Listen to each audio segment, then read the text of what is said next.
Welcome. I'm Brian Levin, Chair of the California Commission on the State of Hate, and I welcome you to our meeting on June 24th, 2026. Closed captioning is available for this meeting. The closed captions can be displayed in English or another language, which will allow you to view an automated live transcript of the meeting in another language. To display closed captions on your screen, please do the following. Click the button labeled Show Captions at the bottom of your Zoom window. Select the box at the bottom of the window labeled Enable Translation. When you see You've enabled translation at the top, select English as the speaking language and select your preferred language in the second menu. Click Save. Automated captions in your selected language should start appearing at the bottom of the Zoom window. We will also send instructions in Spanish, which are located in the chat. Next, we're going to go to our establishment of a quorum, and I will direct that to our wonderful colleague, Dr. Alec Watt.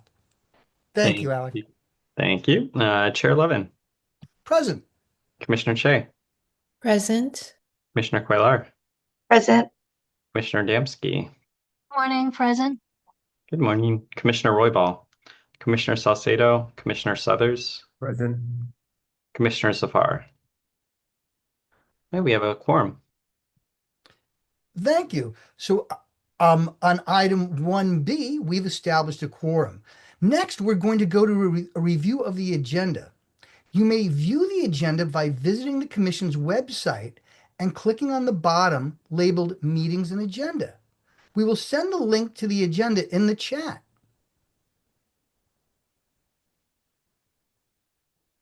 Fantastic. Next, we're going to move on to reviewing the process for public comment. If you are joining us on Zoom and would like to make a public comment, please use the raised hand feature to join the public comment queue. If you are joining us by phone, you can raise your hand by pressing *9 and *6 to unmute. You may also submit a written public comment by emailing all caps on CSH at calcivilrights, all one word, .ca.gov. If you submit a written comment that pertains to an agenda item, we will read it aloud or summarize it when the public comment portion of the agenda item is opened and before any vote. If the comment is not about a specific agenda item, we will read it aloud or summarize it during the agenda item titled Public Comment on Items Not on the Agenda. And let me remind everyone, this is your commission, we the people, and we really take seriously all the public comments that come our way. For anyone joining us in the room in Sacramento, please raise your hand for a verbal comment and we will unmute the room. You may also submit a written comment by writing your comment on a piece of paper and handing it to Zelina Molina, our wonderful staff member in the room today. In the interest of time, we will limit verbal public comments to 2 minutes per person. On that, we're going to go to commission discussion. Rebecca, do we have any commissioners with their hands raised? No commissioners with their hands raised, and no public comment on Zoom. Oh, thank you. Adrian, do we have any emailed public comment? No email public comment. Thank you. Selene, do we have any public comment in the room? No public comment in the room. Wonderful.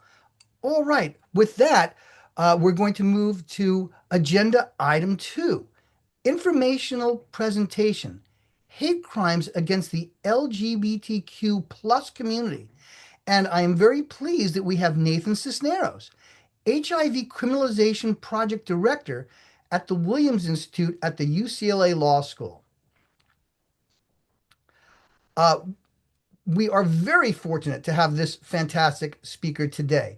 I do want to note that the information presented today does not necessarily reflect the views of the Commission or the California Civil Rights Department. Nathan is, as we said, associated with UCLA Law School's wonderful Williams Institute, which is a research center there. It's dedicated to conducting rigorous independent research on sexual orientation and gender identity law and public policy. And boy, do we need such a resource now. There, he applies a social science research lens to the intersection of criminal law, public policy, and public health. And his resume is very impressive, and we don't have enough time to go into it at one meeting. But let me just say, he holds degrees from both UC Berkeley and MIT, and has done a significant amount of work in the research area. Mr. Cisneros, thank you so much. Welcome, and the floor is yours. We're going to have commission discussion after the presentation, as well as public comment. Thank you. Floor is yours, sir. Well, thank you for that generous and wonderful introduction. I am a proud native of the Golden State. It truly is an honor to be speaking with you all this morning. As the commissioner said, my name is Nathan Cisneros. I use he, him pronouns. You can see the title of my remarks today. I'll be talking about gender identity, victimization, and hate crimes in California, and I'll be focusing specifically on gender minorities. I'll use that umbrella term to refer to primarily people who identify as transgender, but also people who identify as gender non-binary and other expansive gender identities. Next slide, please.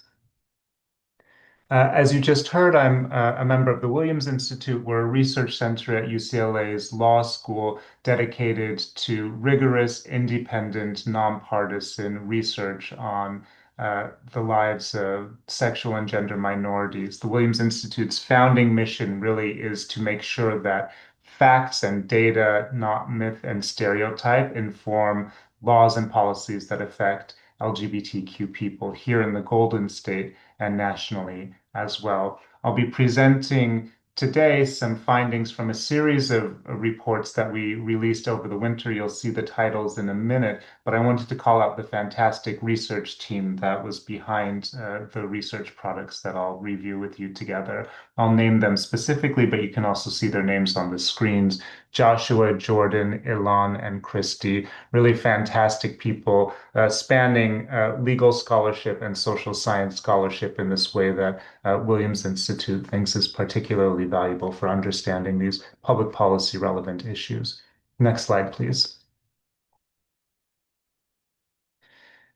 So as I said, we've recently published a series of reports looking at the intersection of gender identity, victimization, and hate crimes, primarily in California, but then also stepping back to understand it in a national landscape as well. The core of that research was some original data analysis looking at both victimization and hate crimes of gender minorities here in California, but then also stepping back and trying to understand the policy environment for hate crimes, again in California and nationally, trying to understand the state of the art, what do we know about hate crimes and victimization, but then also contextualizing that in how sexual and gender minorities, LGBTQ people interact with law enforcement, because that also sets the stage for the data production and understanding the data that we'll look at together. Next slide, please.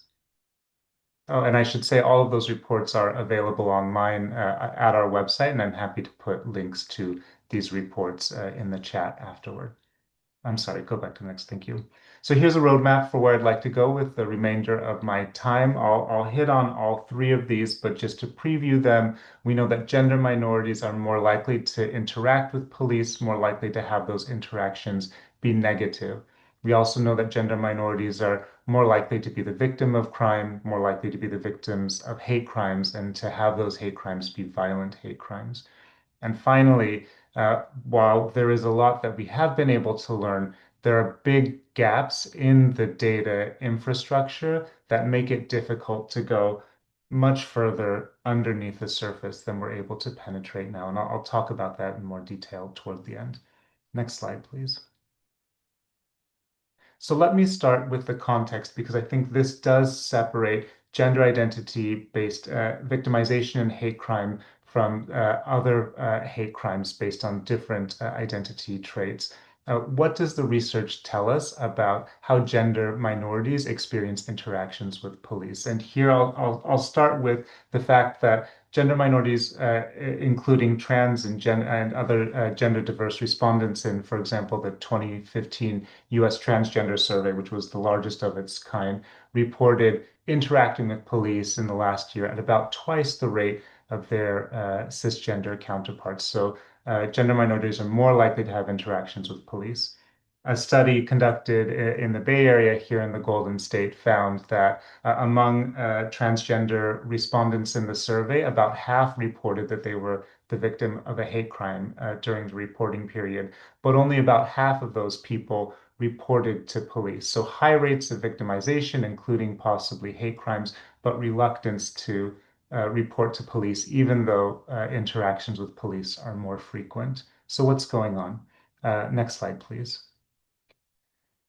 Another recent survey found that about half of transgender and non-binary respondents actually avoid interacting with police for fear of discriminatory treatment. That's even higher than the population of LGBTQIA respondents in the survey as a whole. So interactions with police are perceived to be negative, discriminatory, and indeed another survey actually found that trans respondents were 2.5 to maybe 3.5 more times more likely to report actual police violence, including physical violence in interactions with police compared to their cisgender counterparts. So more likely to interact with police, more likely to avoid interacting with police because of discriminatory treatment and also reporting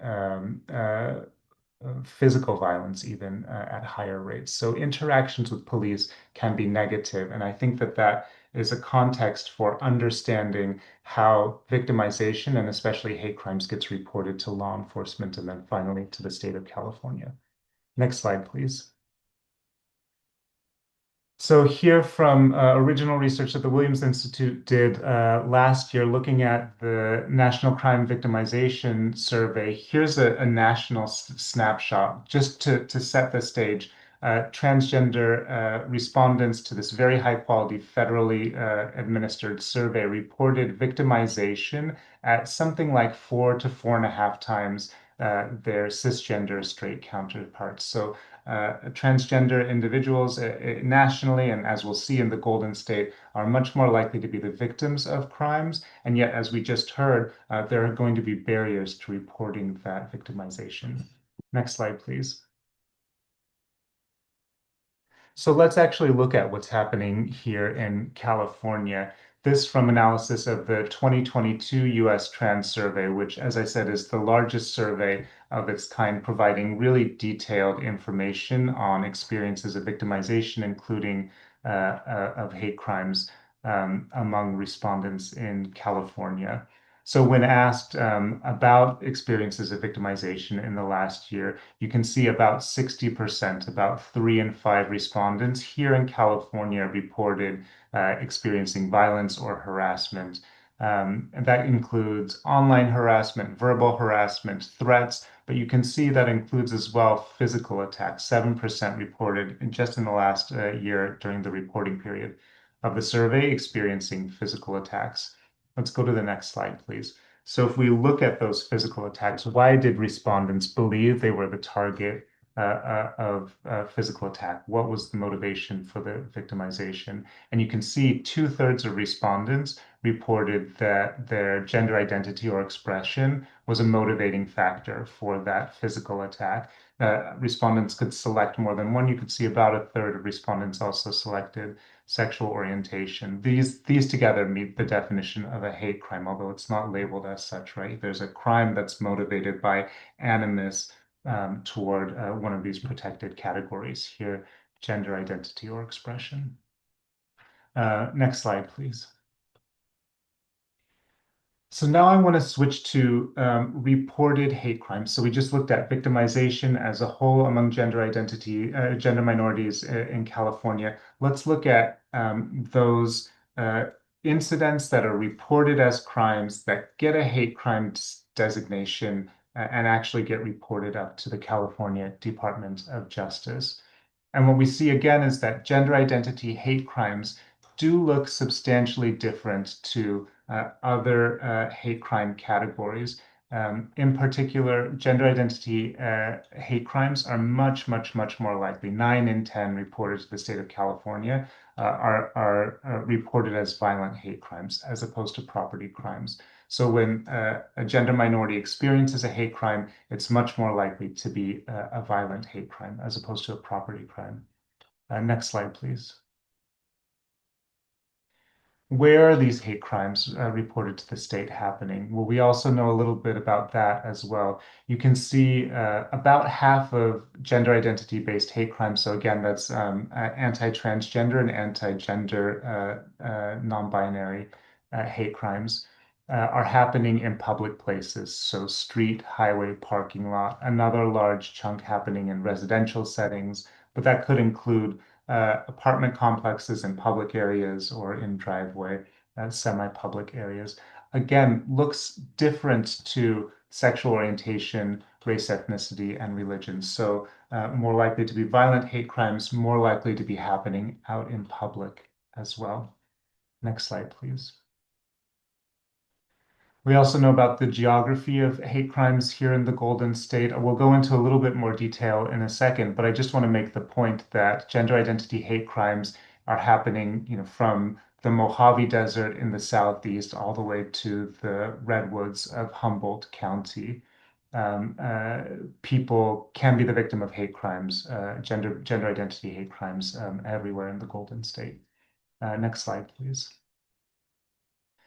So we can actually look county by county at gender identity-based hate crimes from 2013, when anti-trans and anti-gender non-conforming hate crimes were first broken out in the data, all the way to 2024, the most recent year for which we have data.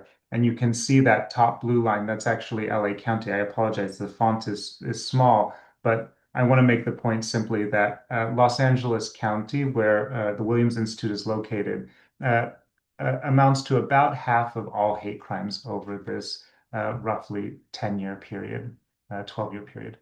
Next slide, please. So I want to zoom in, because it constitutes about half of all reported hate crimes to the state of California. I want to zoom in a little bit on LA County for a moment. And I want to call out the Los Angeles County Commission on Human Relations, who've done an excellent job in collecting information on both hate incidents and hate crimes for, now you can see, a quarter of a century. So here's their anti-transgender hate crimes counts over that quarter century. And you can see a substantial increase over the last couple of years. And I'll come back to this point at the end, but just to make the point that, at least in the official numbers, it does look like anti-trans hate crimes are increasing over time. And you can see 2024 reported number was over 100. Next slide, please. Again, sticking with Los Angeles County, we can also see a change in the gender dynamic of reported anti-trans hate crimes over time. Those orangish bars are years in which 100% of the anti-trans hate crimes identified transgender women as the victim. And you can see that that's declining over time. So anti-trans hate crimes can occur to people of all gender expressions and identities. And you can see that's actually increasing over time. Next slide, please. So now I want to end with, and at the Williams Institute, we like the data to speak. I want to talk a little bit about remaining data gaps in understanding victimization and hate crimes in California. California does do a good job in requiring law enforcement agencies to adopt policies pertaining to hate crimes. That includes reporting protocols, law enforcement officers must take training in hate crimes, and the Attorney General must collect and publish hate crimes data. But big gaps remain. The biggest gap, of course, is this reluctance to interact with police on the part of gender minorities, which itself can profoundly shape the available data to us. Moreover, it's very difficult to understand exactly what's going on because of sensible privacy laws around policing records. But what we would love to have access to actually are the narratives, the underlying narratives, to understand exactly the circumstances behind hate crimes in particular, but victimization in general, to see if there are some policy interventions. And of course, when we're looking just at hate crimes, it ignores hate incidents that don't rise to the level of hate crimes. Next slide, please. And so I want us to just keep these data gaps in mind when we look at figures like this. So this is going back to the state of California's data for both anti-trans and anti-gender nonconforming hate crimes over time. Again, like with LA County, it looks like there's an apparent increase over time, but is that being driven by patterns in reporting or patterns in underlying crime? And so I think the more consistency we have in reporting for law enforcement, the better relations are to facilitate reporting from community, the more faith we'll have in apparent increases actually constituting a trend in the data. Next slide, please. I'm near the end of my remarks. I just talked about data gaps, but I want to emphasize that California is a leader in both identifying categories of hate crimes and mandating reporting and data collection over time. And just to give you an idea of what that looks like, this is at the federal level. You can see in 2024, anti-trans hate crimes reported to the FBI across the entire country, only 382. And if you recall from LA County, the LA County Human Relations Commission report from 2024 was over 100. So that would mean, over a quarter of all anti-trans hate crimes in the entire country were coming from LA County. That is very, very, very unlikely to be the case. I think it shows the relative reporting strengths of California compared to literally the entire rest of the country. And I think there might be one other slide here. Yeah. And so just to conclude, I'll reiterate my 3 points. Gender minorities are much more likely to interact with police, but to have negative interactions with police. And that affects willingness to report hate crimes and victimization. Gender minorities are more likely to be the victim of a crime and also the victim of a violent hate crime. And finally, there are these data gaps that remain. Better access to data from researchers can help us understand more of the nuance and how gender identity-based victimization and hate crimes differs. And I'll conclude my remarks there. Wow. Thank you for something that should not only be presented here in California, but at the federal level and indeed to states across the country. Thank you so much. I'm going to not ask my questions first so I can defer to my wonderful commissioners and staff. So, Rebecca, do we have any commissioners with their hands up? And I see a couple. I think our wonderful Vice Chair Emerita was first, but that's why I could never get on Jeopardy. So we'll start with our esteemed Vice Chair Emerita, and then we will go on to our esteemed Commissioner Suthers. So please, Commissioner Damsky, the floor is yours. Thank you, Chair Levin, and thank you, Mr. Cisneros. First question I have is whether these slides can be made available to us. The information on them is really valuable. You can answer that later. I wanted to I have two thoughts in my mind. I'm a member of the LGBTQ community myself, and I have a relative who is currently transitioning. My sister's child is currently a trans person. And one of the things I'm concerned about with our current administration's hatred of transgender people is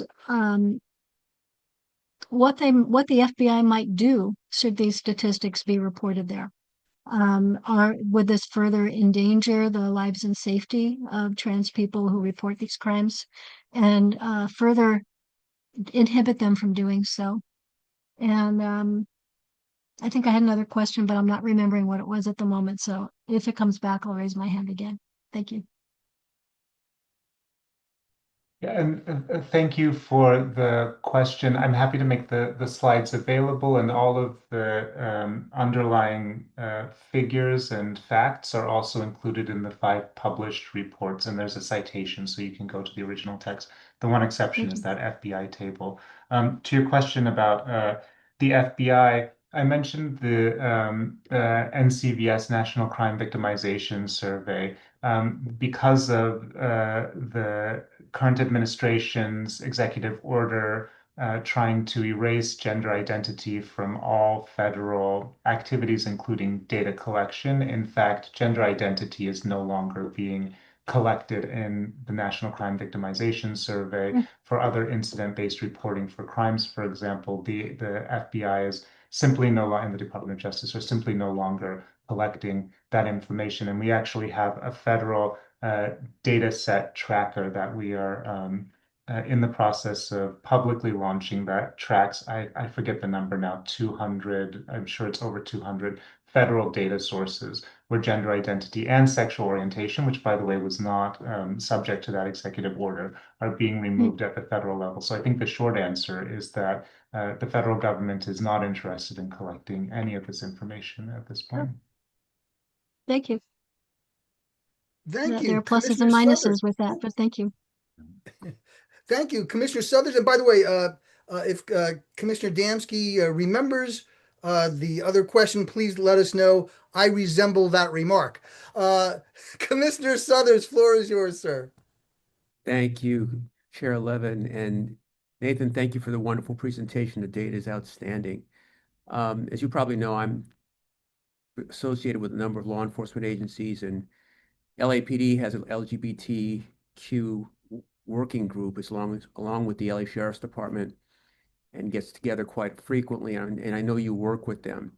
And while I'd like to believe that we're leading the way in trying to address some of the shortcomings there, I like to look outside the state and ask you, are there any other states or agencies across the country that seem to be able to educate their people better, and/or are they implementing policies and procedures that are helping with this reluctance on the part of the community to engage with them when they're victims of these hate crimes? It's an excellent question. I think I want to channel the spirit of the Williams Institute, which is to let the data speak. And I'll say that we haven't done a comprehensive look outside of the Golden State. I can say that reluctance to interact with law enforcement is a pretty consistent finding wherever you are across the United States, specifically for gender minorities. We do have data on that. Is another municipality or state doing it better? That's a great research question that seems right within the wheelhouse of the Williams Institute. I will say specifically for LA County, LA Sheriff's Department, and LA PD, we tried for quite a while to actually get the underlying narratives, and there were several challenges in trying to obtain that. We are still interested in trying to get these narrative reports, not just from law enforcement agencies in LA County, but across the Golden State, to really understand, there's a lot of detail and nuance that can be learned from the actual narrative reports of the alleged hate crime. The state of California and large law enforcement agencies do a good job at publishing summary statistics, right? So by month or by year, this is by category, the number of either hate incidents or hate crimes. We'd like to go underneath that a little bit. And that's what I meant, really try to understand in a lot more detail. And of course, there are some privacy considerations, but there are ways to protect the privacy of victims and people accused of crimes as well. I think that's a next step, not just for this research for gender identity-based hate crimes and victimization, but I think it can be a template for understanding AAPI hate crimes, religious-based hate crimes, other race ethnicity-based hate crimes, really trying to get past the summary administrative data statistics and try to understand what's going on underneath the numbers. Thank you very much. Thank you. And now our esteemed Vice Chair Che has a question. The floor is yours. Thank you. I also want to add my thanks, Nathan, if I may address you as Nathan, to your excellent presentation, and appreciated your intro of policies being shaped by data versus myths. One of the things that I wanted to just, I guess, get your thoughts on is at Stop API Hate, we've been really advancing this notion of the trifecta of hate, the rhetoric, the policies that ensue, and then also this permission structure where it creates an unsafe, hostile environment. And your recommendations to address data gaps and obviously institutional reforms with law enforcement are well noted. And I just wanted to hear your perspective also in community-based responses, and if the Williams Institute, can share based on, your body of work on what can be done to support community members who are being harmed, whether it's a hate crime or hate incidents, because we do know that they can be equally traumatic. So I'd love to hear your thoughts on that. Thank you. Thank you for the question, and I also want to flag the fantastic data collection efforts that Stop AAPI Hate has sort of led as well. I think that's also an excellent model and tremendously inspiring, and also sort of grassroots, bottom up. Community-based responses. Yeah, this is actually something that we hear from community often, that the response to better policing or improved police community relations often rings hollow because of this legacy of mistrust between the community and policing institutions. And so I think especially for gender minority communities, there's a desire to have community-based responses that don't include police for safety. And in fact, we just had a report we released earlier this week looking at attitudes toward police at pride events, and you could see that gender minority respondents had very different attitudes to their cisgender respondents, even at pride events. We have so I would suggest two things from the Williams Institute portfolio. They're really together, actually. We did a needs assessment of the trans and non-binary community in Los Angeles County, and then we put together a methods report so that others could replicate that study in other locations. And the idea was to take a community-centered, community-first approach to understanding not just policing needs, but needs broadly. And I think that that can be a model for trying to tease out how the community views safety, public safety, and barriers to reporting, but then also to generate solutions that are community-based. So we have not just an implementation of that, but then potentially a toolkit that others can take to replicate that sort of research themselves. And I'm happy to share those results. I don't want to summarize the results from the LA County needs assessment, but I can point you to those reports and the methods guide.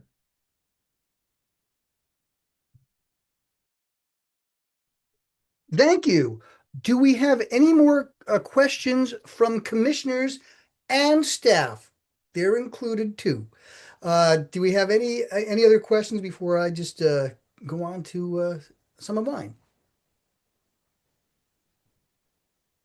All right, then I'll proceed. Again, thank you so much. This research is critical to what we are doing, and I appreciate it. Wanted to bring up a couple of clarification things and ask about it. Um, with LA County, that included, to the best of my knowledge, both criminal and non-criminal incidents that were in about that 100 that we saw. Is that right? That is actually the Commission on Human Relations hate crimes count. So that's not just hate incidents, that is reported hate crimes. And you'll notice that there's a gap that what LA County gets reported directly to them from the law enforcement agencies is greater than what gets reported up to the state of California for the entire state of California. It's confusing. There's one of them is in the 70s for the state, but then for LA County, it's over 100, and we still don't quite understand what the gap is. How I trust the commission's data, and we don't quite understand why there's a gap there. Yeah, because the commission uses the LAPD data, but they independently vet it. So just wanted to make sure. So those are crimes only. They do not include non-criminal incidents with respect to LA. That's right. Oh, okay. Thank you. And the latest prelim FBI data for California showed an increase again last year.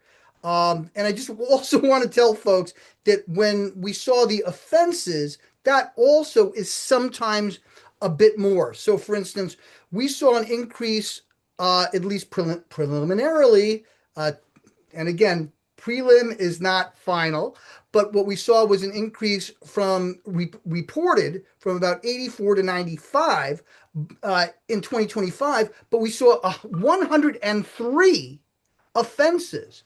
So there are actually more than one offense per event. The other thing, at least from the 2025 data, that I found shocking. Not well, shocking, but not surprising because we've seen this going on for some time. But aggravated assaults in this state, with respect to transgender victimizations, were the number one offenses, and we don't too often see aggravated assaults. The more serious types of assaults, which usually include something like a weapon or hospitalization, to be the number one issue. My question, based on these data, which continue to show an upward trajectory, two-part question. First one is, do we have anything that correlates to the massive spending on anti-trans political ads or the explosion of trans-related legislation that has been taking place in many states across the country? The second question relates to San Francisco. It seemed to go down. Is there something that they're doing that we should know about? Thank you. Thank you for the question. My sister lives in San Francisco. I'm from the Bay Area. I'm from the Central Valley. I lived in the Bay Area. I'm now in Southern California. So I have a dog in all of these fights. When you looked at the share by county over time, that was proportions. I'd have to go into the underlying numbers to see if there was an actual decline in San Francisco. It might simply be the proportion. So, it could be going up in all of the counties, but going up much more in other counties, so that the proportion decreases over time. To your first question, I think actually going back to the discussion of the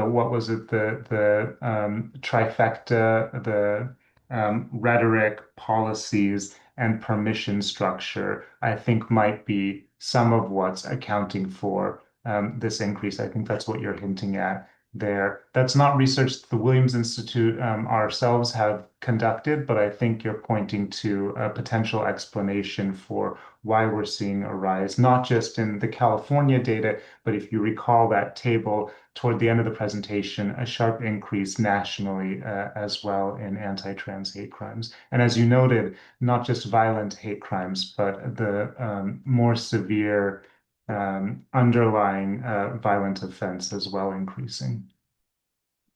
Thank you so much. And again, if I could also just congratulate my colleague, Commissioner Che, for her wonderful companion research to what you've been doing and what I've been doing.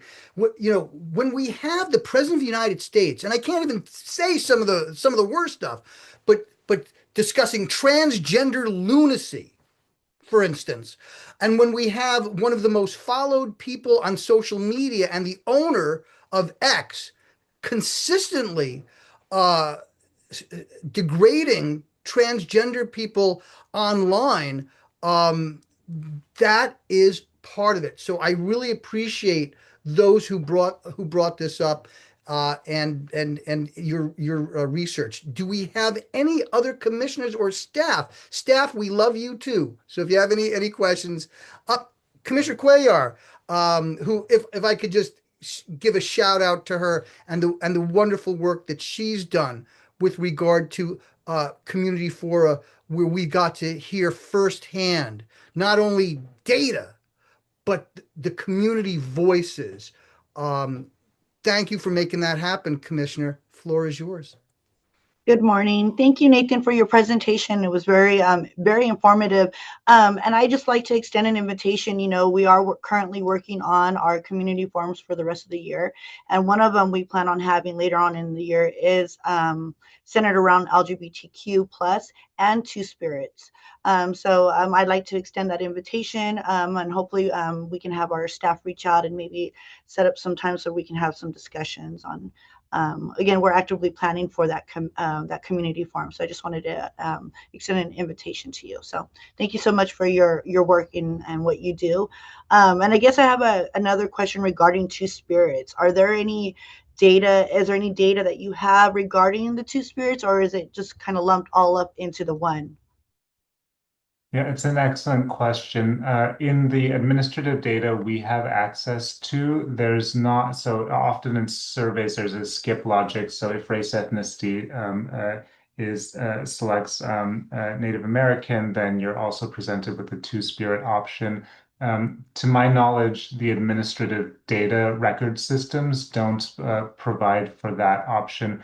I will, though, give a plug to my colleague, Will, who's a staff attorney at the Williams Institute. He's working with the Two-Spirit Center now to do, they are doing an inventory of tribal codes to understand how gender identity is represented in tribal codes. It's a completely different project, but a fantastic project. And they've started here in California to understand how tribal codes in California account for gender identity. And so I think actually for criminal codes enforced at the tribal level, we might actually be able to get some of that data. Unfortunately, the local and state data that I'm aware of in California don't have that nuance at the moment. Thank you so much, and that's wonderful to hear. Thank you.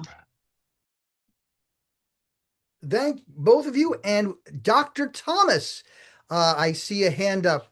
But before I give you the floor, I want to thank you and every single person on the staff who have been working so hard to not only juggle these meetings, but this report. So thank you for letting me thank you. The floor is yours, Dr. Thomas. Thank you, Chair Levin. And thank you, Nathan, for such a wonderful presentation. And you touched on this a little bit. I just wonder if you have any more information regarding how intersectionality may impact the data. I'm really thinking about how gender expression, gender identity interacts with race and potentially immigration status at the moment, and just wondering how that might pan out in the data that you're collecting. Yeah, thank you for the question. We are able to, for example, in our analysis of the National Crime Victimization Survey, look at these intersectional dynamics, and unfortunately, no surprise, racial and ethnic minorities are, who are also gender minorities are then more and more likely to be the victims of crime. And the administrative data in California, we aren't able to do that given the data limitations at the moment. But if we had the narratives, I think we would be able to start gleaning some of that information. For example, are there transphobic slurs combined with racial or ethnic slurs so that we can understand? Unfortunately, um, uh, classifications can sometimes lose those nuances. Sometimes the determination is made that it's one and not the other. But if we have access to these qualitative data sources as well, then I think we might be able to tease that out. I will call out again the Commission on Human Relations. They do have these data, and they actually in their annual report include some of the anonymized narrative descriptions. The data do exist, and I just want to highlight again their fantastic work. But it's an excellent question. Thank you. Thank you. Do we have any other questions from staff or commissioners?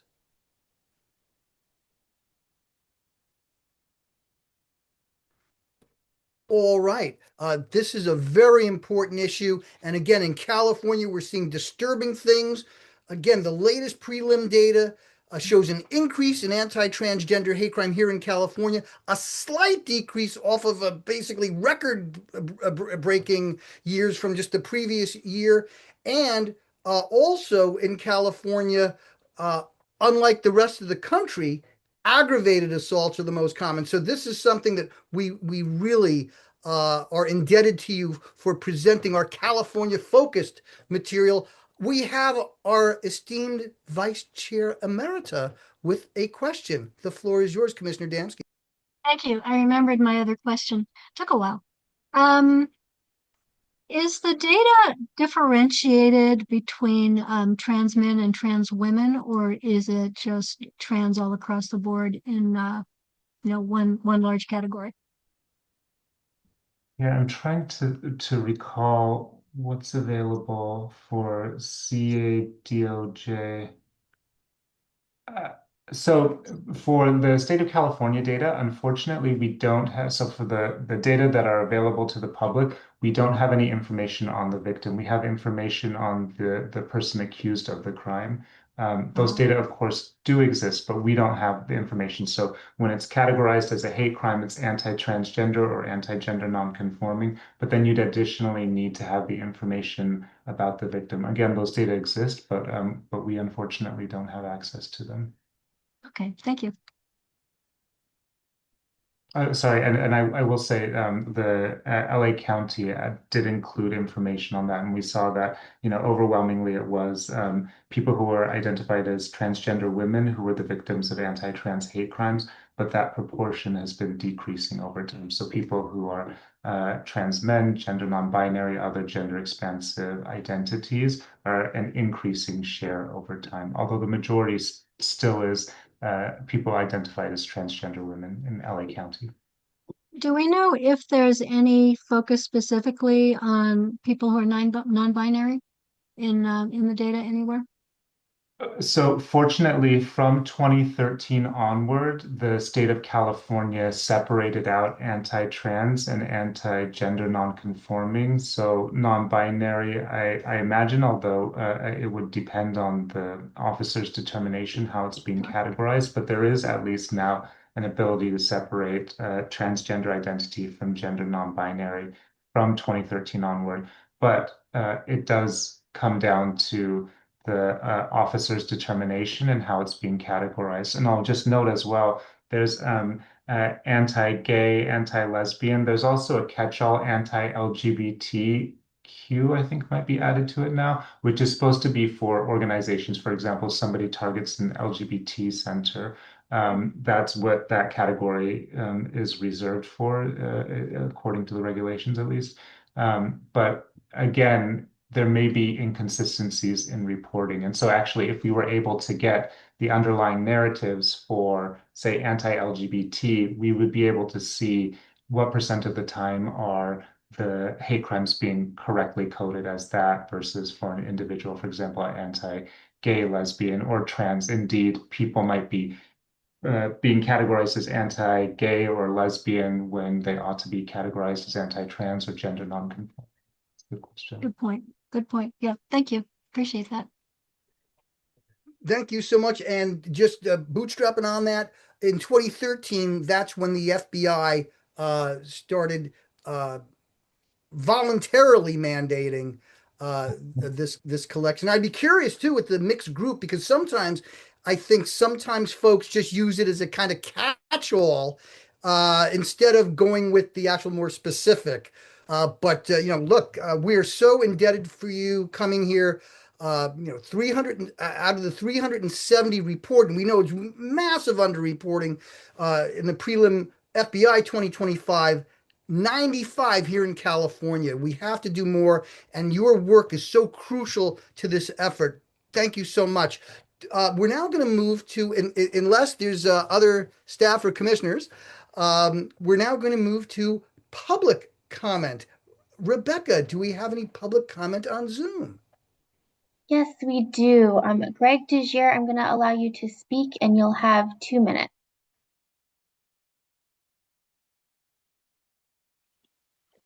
Thank you, and thank you for all your work and all the good data. I have a comment and a question. But the comment is, I think you said that all law enforcement is required to be trained on this. That is not correct. The only functioning mandate for law enforcement training on hate crimes is the one that required training in the police academies. Assemblyman, a member of the Assembly, several years ago passed a bill intending to require training in all agencies. However, that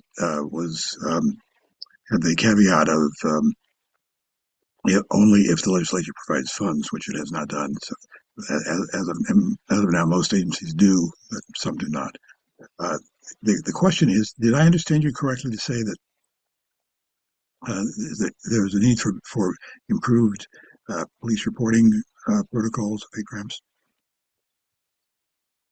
Yeah, I think improved reporting protocols would certainly be helpful. It's up to, so the two officers need to make a determination for the hate crime, and there are guidelines, but we'd like to know exactly how each law enforcement agency is making that determination. I think greater consistency across the board will help in providing more consistent numbers so that we know for certain that we're comparing apples to apples across law enforcement agencies. For example, the challenge that we just described, is anti-LGBT being used as a catch-all when another determination might be made? I think, the more consistency we have, the more training we have, and you're right that there wasn't funding provided for this additional training, the more faith we'll have in the administrative data that are getting reported up to the state of California.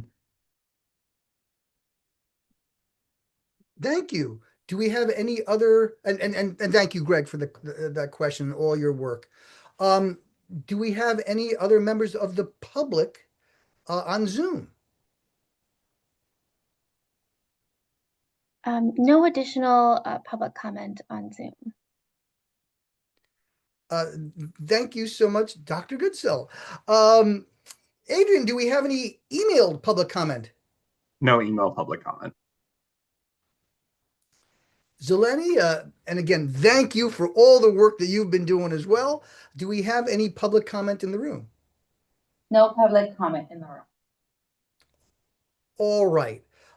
With that, I would like to thank Mr. Cisneros for just a wonderful presentation. Let's talk more, but it's really an honor and a privilege because I read all your stuff in print and there's real people behind it. So thank you. Keep them coming, and thank you for your tremendous work in this area. Thank you so much.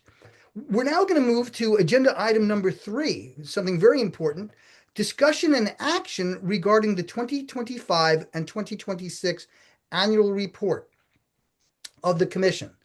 And what I would like to do is turn this over now to our wonderful CRD representative, Dr. Alec Watts. Floor is yours, sir. Thank you, Chair Levin, and good morning, commissioners. Good to see you.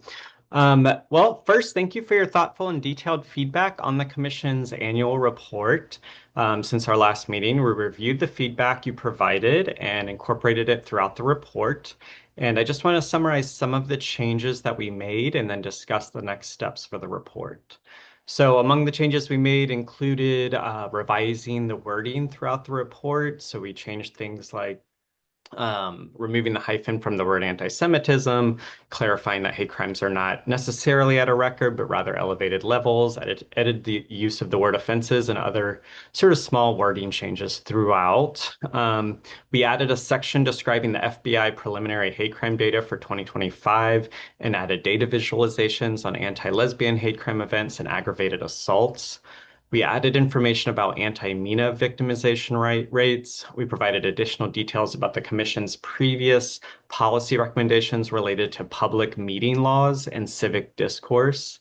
We also expanded the section on anti-Semitism to discuss additional examples and include the per capita rate of reported anti-Jewish hate crimes. We added additional examples of anti-Hindu hate crimes in California. We added information about the impacts of witnessing hate, added information to the section on hate offenders, such as the changing characteristics of hate offenders over time, and some information about red flag laws as well. We added information in the section on hate crime enhancements, where we clarified that, as Chair Levin points out, a lack of evidence should not be construed as the lack of an effect. We clarified the scope of the review. We pointed out that there's a lack of evidence on the deterrent effects of non-carceral alternatives. We added information about a foundational case study in Boston per Chair Levin's request as well. We also added a small section on bystander intervention training related to the risks of direct intervention. All of these are annotated throughout the report. We also included comments, and wherever we received written comments, we included that sort of verbatim so you knew exactly what that comment was. So in the meeting today, the Commission could have a more detailed discussion about the report, and happy to discuss any of the changes in more detail. The Commission could also vote to advance the report to the Governor's office pending non-substantive changes, or excuse me, delegating non-substantive changes to staff.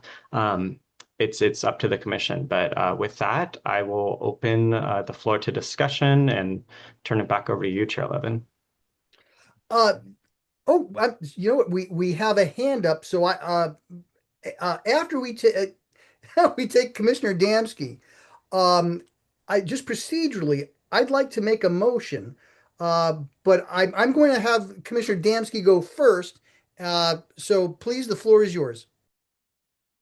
Thank you, Chair Levin, and I want to thank you, Director Watts. I really appreciated reading through these changes, and I think they really elevated the readability of the document and clarified understanding. I wanted to point out a few things that I was especially grateful for. Page 38, I appreciate the footnote delineating Commissioner Zafar's guidance, which led to us using the term anti-Islamic to describe crimes against that community rather than anti-Muslim, because anti-Muslim refers to an individual. That was something I did not know. I think it was a really good thing to learn, and I think it's not well understood. So I appreciate that we included that in the footnote. On page 64, I was pleased to see the inclusion of the impacts that witnessing hate events has on the observer, especially spelling out the harms of the impacts on Black Americans in our country. That was kind of heartbreaking to read that, but I was happy to see that. On page 79, where we talk about thrill-seeking behaviors guiding motivations of some people who commit hate crimes, I know we had a conversation about whether to include those details and whether that might actually inspire others to commit hate crimes in a similar way, much in the way that publishing manifestos seem to. What I want to see, I think I appreciate the author's decision to include that information because it's important. What I'd like to see added is that we actually wrestled with the question of whether to publish those things, for the very, very reasons that I raised that question in the first place. So I think that would be a useful addition. We need a word added on page 92. The third paragraph starting with importantly, the fourth line needs to insert the word to, so that it says provide technical assistance to the commission.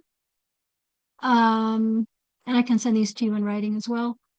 Two more things. Page 168, I was glad to see the addition of anti-lesbian hate crimes data, which was absent in the first draft. Thank you, Director Goodsell, for your work on that. And page 69, this is similar to the question I asked Mr. Cisneros about whether we are able to differentiate statistics of hate crimes committed against trans men and trans women, is whether we have that access to that data. So we may have an answer to that from our speaker, but those are my thoughts for the second draft. I think it's very nearly complete, and I really want to thank everyone for their hard work on it.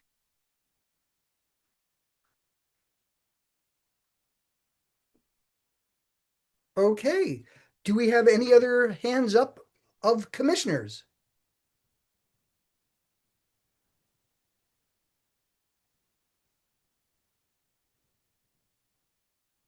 Oh, okay.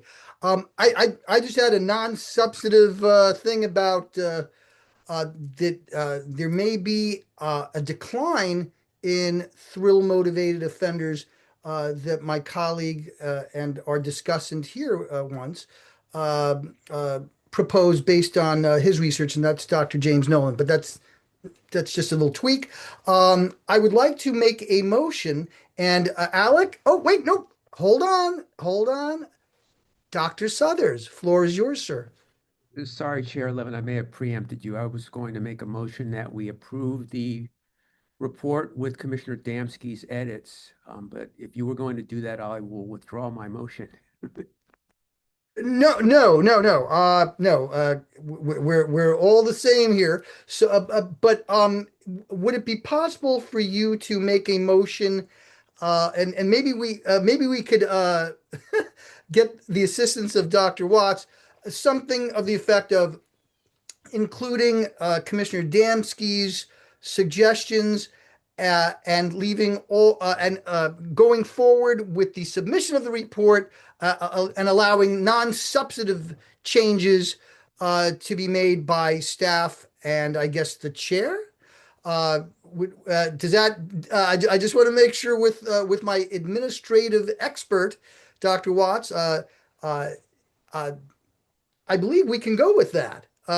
But since Dr. Suthers has the floor, I will ask him to make the motion. Floor is yours, sir. I'm going to be careful here. So, Dr. Watts, if you would approve my motion with Chair Levin's revision, that would be fine with me. I'll just play it back. How about a motion to approve the report delegating non-substantive changes to chair and staff and incorporating Commissioner Damsky's feedback? Is that right? I second that motion. I can't make that motion, but we'll just say that Dr. Suthers. I think that was Dr. Suthers, but Okay. I don't want to put words in his mouth. Dr. Suthers, does that represent what you had wanted to do? Yes, that accurately represents my motion. Thank you, Dr. Watts. All right, and we have a second from our wonderful Chair Emeritus, Russell Roybal. So good to see you. Floor is yours, Commissioner Roybal. No, I was just seconding the motion. There we go. Okay, so we will now take a vote. Sorry, I should have mentioned sorry, this. no. We should take public comment before Public voting. comment first, right? We didn't do the public comment. All right, so we're gonna table that for a few minutes, and thank you again all. Rebecca, do we have any public comment on Zoom? I do not see any public comment on Zoom. Okay. Adrian, do we have any emailed public comment? No email public comment. Zeleny, do we have any public comment in the room? No public comment in the room. All right. Fantastic. Now we will go to vote on the motion that was already introduced. I don't believe we have to resubmit it because we have a second, but we waited for the vote until after we heard from the public. So would you like to take the roll on the vote, Dr. Watts? Yes, thank you. Chair Levin, Approve. Commissioner Che, Approved. Commissioner Quaylar, Approved. Commissioner Damsky, Aye. Commissioner Roybal, Aye. Commissioner Salcedo, Commissioner Suthers, Aye. Commissioner Safar. Okay, 6 ayes. The motion passes. All right. Thank you very much. I believe this is our time for a 10-minute break. Right? Alec, or because we went a little early sometimes, which is not a bad thing. So we will adjourn until do you want to make it 10:20? It's 10:07 now, or do you want to make it 10:17? We'll go 10:17. And this break is from now until 10:17, and we will see you back in just a little bit. Thank you.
All right.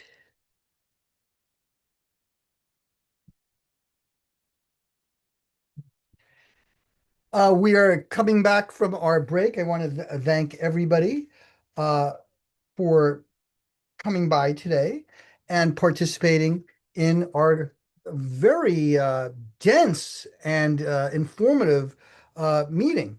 I believe we now go to the approval of the minutes, if that is correct. Let me just check my my notes here.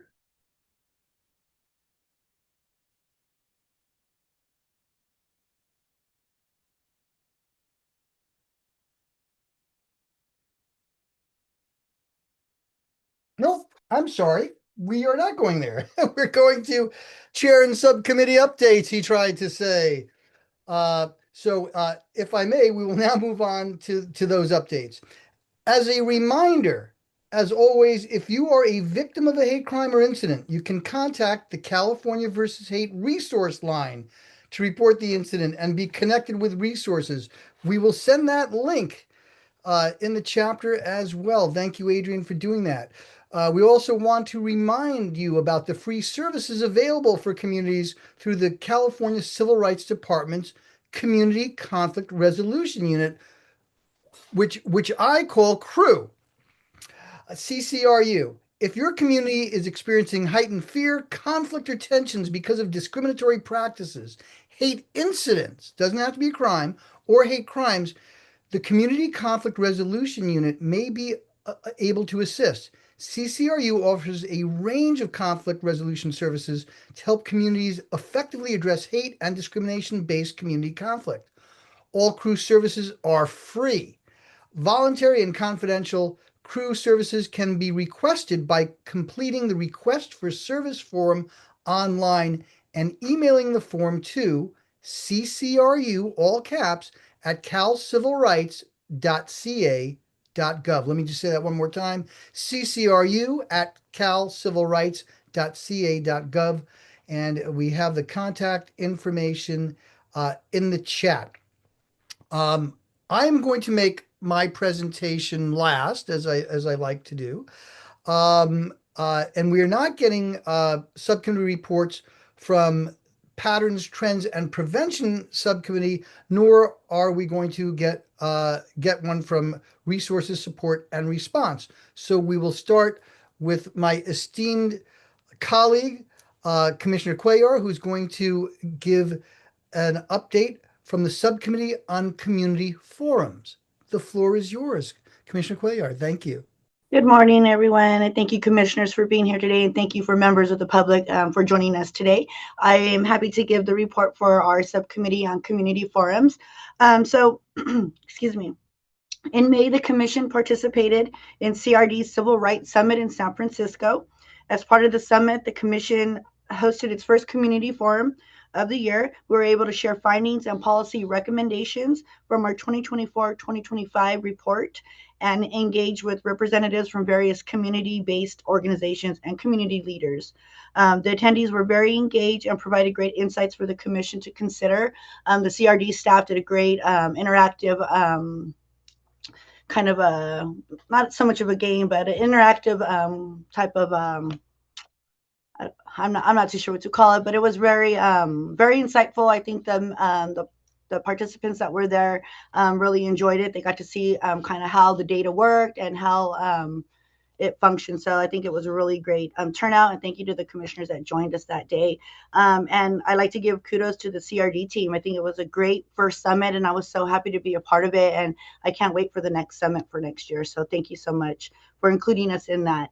And also, our subcommittee is currently working on planning the forums for the remainder of the year. We had intended to have our next forum focused on law enforcement, but we have decided that we will host that forum at the beginning of 2027. The subcommittee has decided that the next community forum will be focused on anti-Semitism. We are in the early planning phase for this, and we are looking forward to any feedback from the commissioners today. I know that that is an action item on the agenda, so I'm looking forward to the discussion. And also, we are currently also working on our third forum, which is possibly going to be dialogue across differences. We're looking at possibly in October, maybe to coincide with the United Against Hate Week. So we'll bring you more as we continue to plan for that one. And then our last one for the year would be the LGBTQ plus and the Two Spirits that I mentioned earlier. So we are actively looking for presenters, and if anybody has any comments or any thing that they like to add, and make sure that we get everybody's comments. So thank you guys so much. That's the end of my report. But if Commissioner Roybal has anything to add, please do so. Thank you so much. Just we have a hand up, so just bear with me. But while we're still on this committee, if Commissioner Roybal wants to offer any observations, we'd love to hear from him, and we're also happy. I know he's busy, so floor is yours, Commissioner Roybal, if you so choose. I don't have anything to add. Commissioner Clare's report was very thorough. Thank you. Vice Chair Che, floor is yours. Yes, thank you so much to the subcommittee co-chairs. I think the continue to lead really important efforts to really highlight and visibilize populations and issues, and very much looking forward to the forum examining anti-Semitism. I'd also like to recommend that if we could, because I know for us in the state, there are so many faith-based forms of discrimination, if we could also think about ways in which we can expand, for example, including at future forums, anti-Sikh discrimination, as well as other forms, because I think that by doing so, we could potentially learn about the different patterns. I mean, obviously, we are very, very concerned about attacks that are happening in faith-based institutions.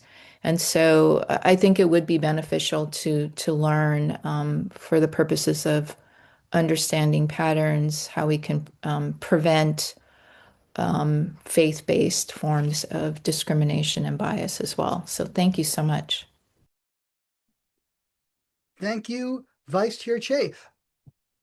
And our esteemed Chair Emeritus, Russell Roybal, who I owe a meal to. The floor is yours, sir. Thank you, Chair Levin. Commissioner Vice Chair Che actually reminded me of something, which is that, as you heard Commissioner Cuellar say, we're moving one of the community forum to the early part of the next calendar year. We are trying to actually plan more in advance, so that we can, instead of waiting for the new calendar year to come to start working on the forum, to really start doing that in advance. So Commissioner Che, your suggestion is a recommendation that is very welcome as we think about programming more into the future. Thank you. Do we have any other comments from commissioners?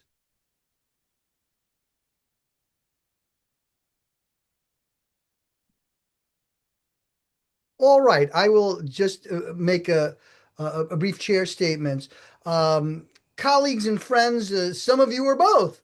I want to make this brief case for why the work of this commission rises and falls on two things.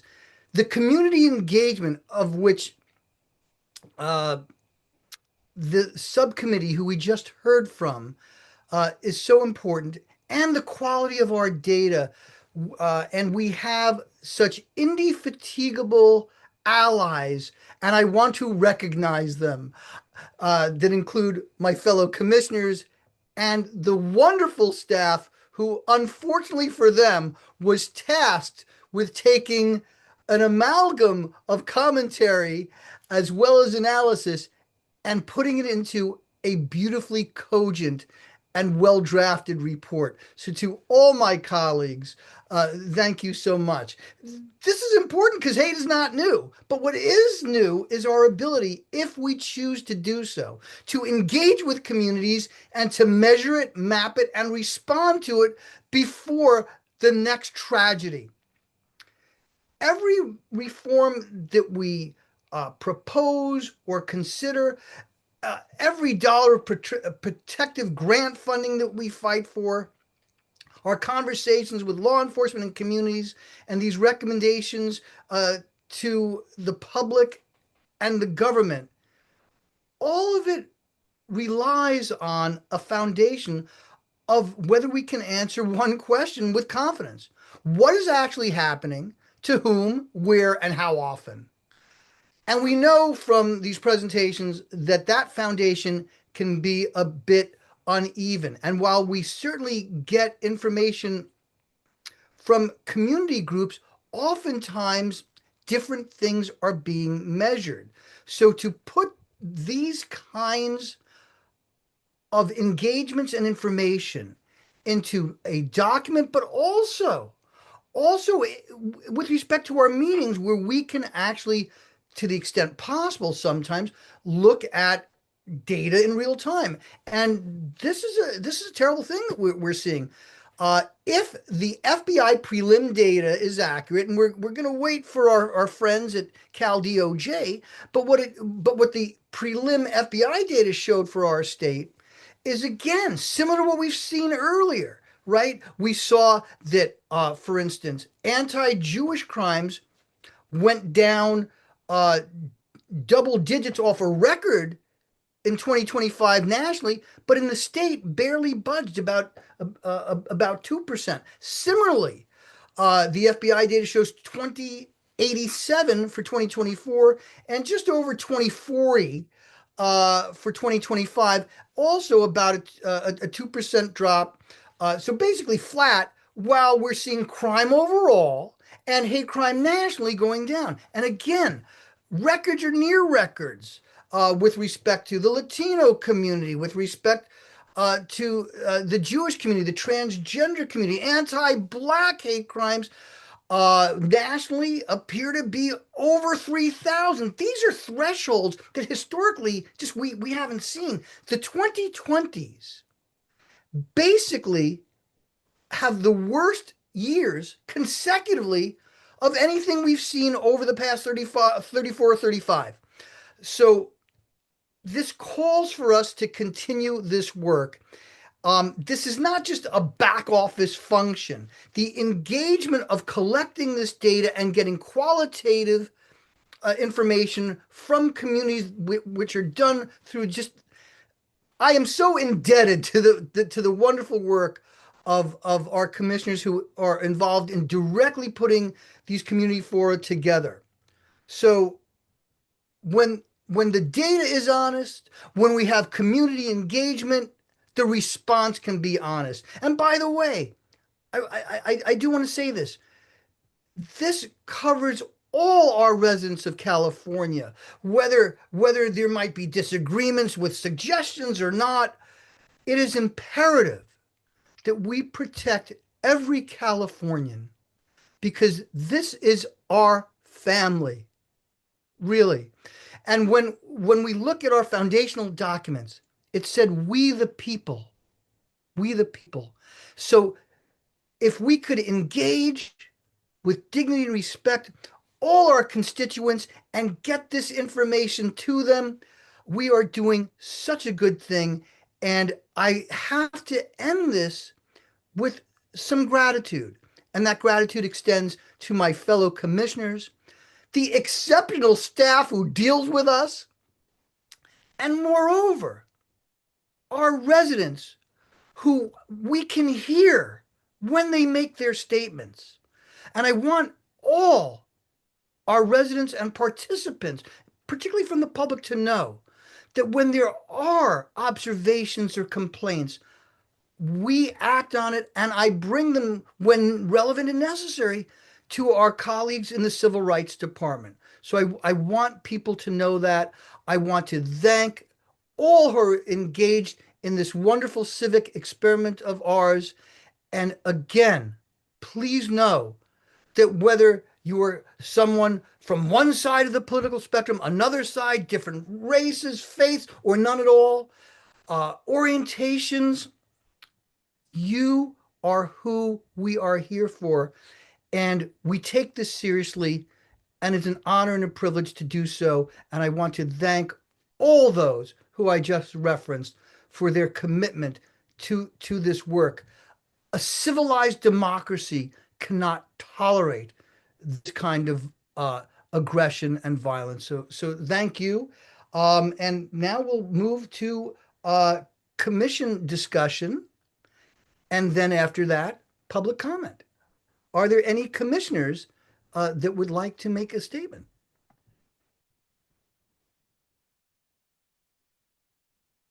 Oh, yes. And if we're going to have Vice Chair Emerita Damski speaking, on both a personal and professional note, I always wanted a sister, and now I have one. Your indefatigable work and connection to communities, even when difficult, is something that I take much gratitude and instruction from. And I really want to thank you. The floor is yours. Thank you, Chair Levin, and I never had a brother either, so we are now family. Thank you to the committee for bringing this item to us for discussion and for the work you do. I'm happy to hear that we are looking at having a forum on anti-Semitism soon. And when we first had this on last month's agenda, I put some thoughts together, and Director Watts suggested that it would be good for me to share this during our meeting so that staff as well as our commissioners can hear this. Could I just interject one quick thing? Do you want to make this now, or would you like to make it during the agenda item on the discussion on speakers on anti-Semitism at future commission events? It is your call, but just wanted to. You're absolutely right. I jumped the gun. I will hold my remarks till we get there. Thank you, Chair Levin, since we're already talking about it and we just talked, the forum subcommittee just gave their report, can we move that agenda item till now? Is that possible? I think procedurally we're allowed to move things, but I think we have to have the public comment on this particular section that we were in. So if it's all right, and again, I'm not heavily invested either way, but perhaps it would be better to get the public comment out of the way on all the statements that were made, and then just for I think sequencing, keep that for the agenda item 6. But I'll defer to my fellow commissioners because this is your commission. Fine with me if that's fine with Commissioner Damski. That's fine with me as well. All right. Thank you. So we will now move to other commissioner comments. And if there are none, we will move to public comments. Do we have any other commissioner? And let me say staff as well. All right. If we do not, I would like to then move our discussion to public comment. Rebecca, do we have public comment on Zoom? I don't see any public comment on Zoom. All right. Adrian, do we have any emailed public comment? No email public comment. All right. Do we have any public comment in the room, Zelene? No public comment in the room.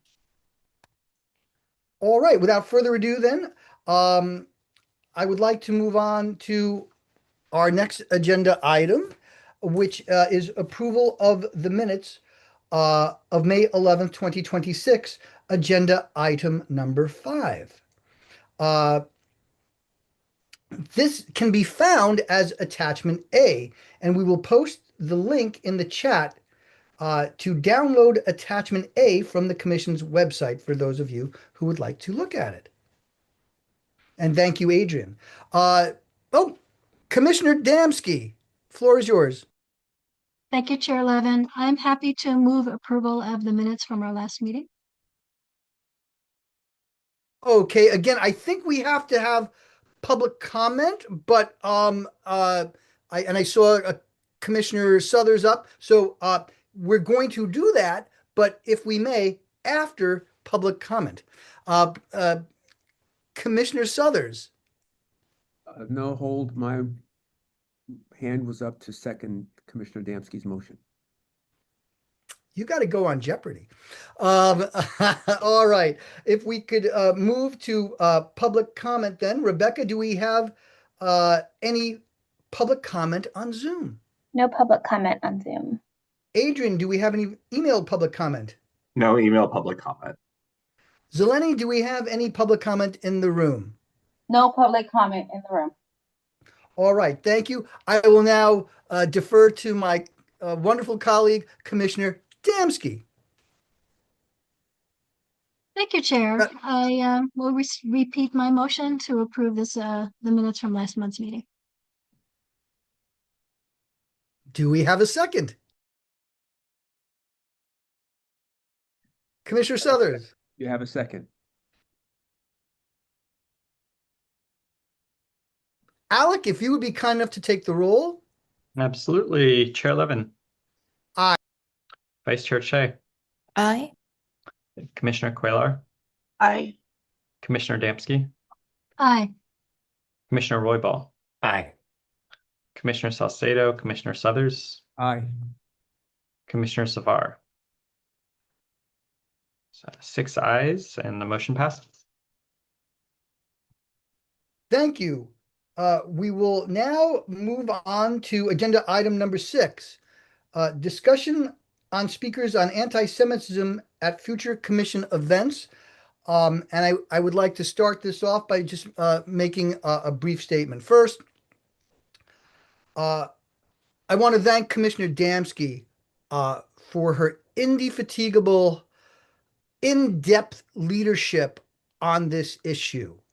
And her work in this for so many years has become so apparent with when I interact with members of the public who are concerned and echo similar sentiments. So the first thing is I want to thank you because this is something that we have to address. Why are we convening these kinds of community fora? I think we already discussed that. It's critical that we engage with the public. And unfortunately, hosting speakers on anti-Semitism and convening a community forum on this issue is overdue and critical. And we just have to look at the headlines and data just from recent weeks. As I said, we're just a notch off a record for California. Nationally, even with about a 20% decline, still the third highest level of anti-Jewish hate crime in the United States. We're at second for California. So if you notice a trend here. We're so diverse, we're so big that these heightened levels, which have retreated somewhat nationally, are not really doing that here in California. And have we seen just in the last couple of years, we're seeing anti-Jewish hate crimes well above 300 now 2 years in a row, and that's reported. In California, ADL recorded 817 anti-Semitic incidents in 2025, and that was among the highest totals of any state. And we've seen terrible headlines about plots in Northern California to bomb synagogues. There was another event to firebomb a Jewish center. Just in the last week or so, US DOJ unsealed a 5-count complaint against a San Diego resident for raising approximately $600,000 for Hamas, an FTO that in its very charter says kill Jews. Okay, not kill somebody else, kill Jews. In Montreal, just days ago, a gunman opened fire in the heart of the city's Jewish main neighborhood, killing a Jewish father and a young police officer.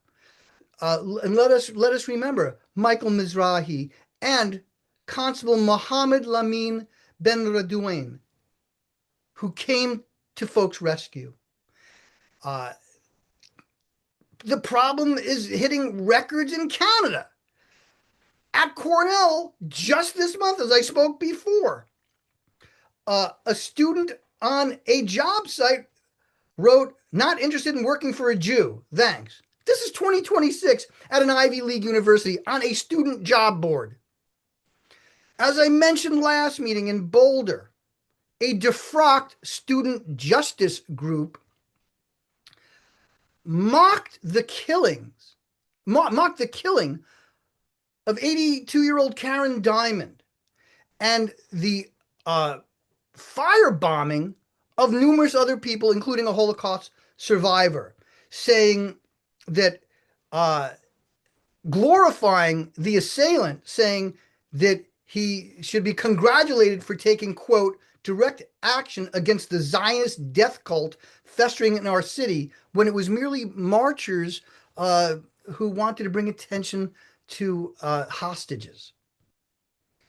And the FBI, MI5, and European intelligence services have now publicly warned that Iran is running what some are calling a gig economy model of terror, recruiting petty criminals and lone offenders online to surveil and attack Jewish sites abroad. Britain alone disrupted well over a dozen of these Iran-linked plots just in the past year, which have been occurring with more frequency since this recent war. As President Obama said at the Holocaust Memorial Museum in 2012, never again is it challenged to reject all forms of hatred, including anti-Semitism, which has no place in a civilized society. So we take this challenge. This is not a debate happening in the abstract. I hear the voices of our residents who ask for attention to be paid to this topic and to have transparency in how the commission and governmental institutions like our CRD respond. And I agree with them. This wave of prejudice and violence that is reaching our communities, our campuses, and indeed our neighbors' front doors and synagogues, as evidenced by just an arrest in the past week of a wealthy business heir who terrorized the shul next to his residence in Malibu. A community forum and research is one way that we can interrupt this wave of prejudice, anti-Semitism, and aggression by hearing from serious experts, community members, asking hard questions, and refusing to let our Jewish family and friends face this alone.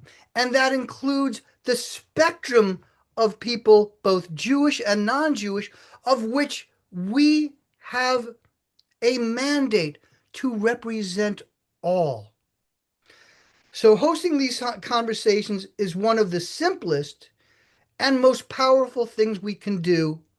From the bottom of my heart to the Jewish community, including courageous people who speak before our commission and others, to thank them and to also, if I may, and I don't like to do this because, like I say with my kids, I love them all the same, but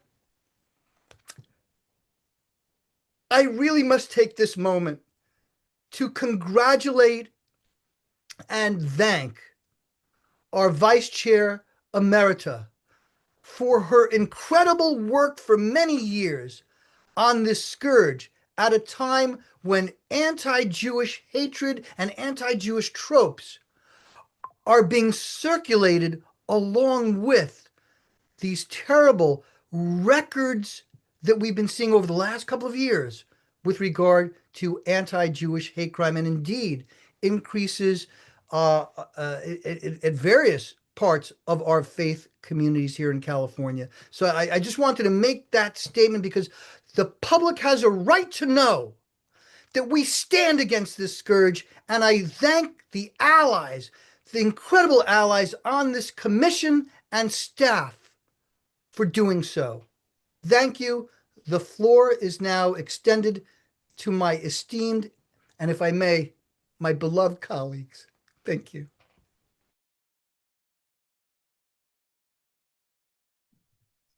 Rebecca, do we have any? Oh, we do. Vice Chair Emerita Dansky, floor is yours. Thank you, Chair Levin, and thank you for the recognition and for being such a wonderful person. I'm really grateful to see this agenda, this item on the agenda today. In thinking about it, I realized how multifaceted a topic anti-Semitism is, and I have 5 suggestions to offer for approaching it, including experts we can contact as potential speakers. First is we need to start by defining who the Jewish people are. Despite our tiny size, the Jewish people are diverse religiously, ethnically, racially, culturally, geographically, in what we believe, and more. We should have speakers who represent Jewish diversity to defray common myths and stereotypes about who the Jewish people are. And I will forward this information to staff to share with our committee that schedules our forum so they can have this at the ready. So some names include Ashager Araro, who is a Black Ethiopian Jew, Rachel Waba, an Egyptian Mizrahi lesbian Jew, Chen Mazig, an Israeli Mizrahi gay Jew of Tunisian and Moroccan ancestry, Matthew Nuriel, an Iranian gay Jew of Jemena, Jews indigenous to the Middle East and North Africa, Sarah Levin, a Mizrahi Jew also of Jemena, Rabbi Jason Alvarez, a Latino Jewish rabbi in San Diego. I'm not sure if he's Black and Latino. I will clarify that with him. April Powers, a Black Jew who describes herself as invisibly Black and invisibly Jewish, and she works for Project Shama. Rabbi Angela Buchdahl, a Korean-American rabbi of Central Synagogue of New York City. Or Killian Collin, a gay Iraqi refugee of Jewish and Muslim ancestry. Second is educating people about understanding anti-Jewish hate, its history, its manifestations throughout time and today, its shape-shifting nature, how it differs from hate against other groups, and the repeated devastations of worldwide Jewry throughout history. We should include approaches for countering anti-Semitism, successes and failures, and how anti-Israel hate and propaganda fuel the rise of anti-Semitism worldwide.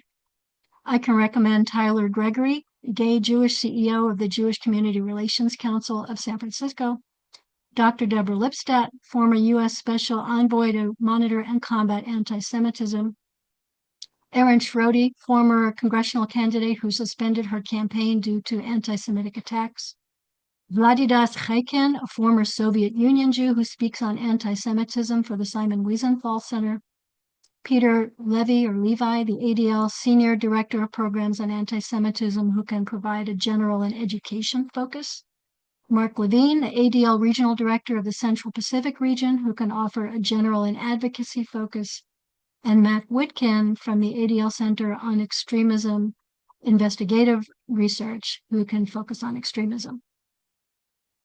Third is to discuss Jewish demographics, how many we are, where we are, what percentage of the population we comprise, and what percentage of hate crimes targeting religious groups are directed towards Jews specifically. In addition to the previous speakers I mentioned, I can also recommend Fabian Perlov of the ADL Regional Director of San Diego, who can offer a general focus and speak to the 2025 audit on anti-Semitism. 4, the perspective of Jewish allies who work, the perspective of non-Jewish allies who work to counter anti-Semitism is especially valuable because these brave people can speak to it from outside the experience of Jewish personal trauma and as witnesses who also experience race-based hatred. As I recently heard one of these speakers poignantly say, the Jewish community is too small to counter anti-Semitism on its own. I can recommend Eric K. Ward, Black speaker on racial justice and anti-Semitism. He is a senior fellow of the Southern Poverty Law Center Intelligence Project. Mustafa Izargani, a Moroccan Arab Muslim living in the U.S. who is a political analyst and peace activist.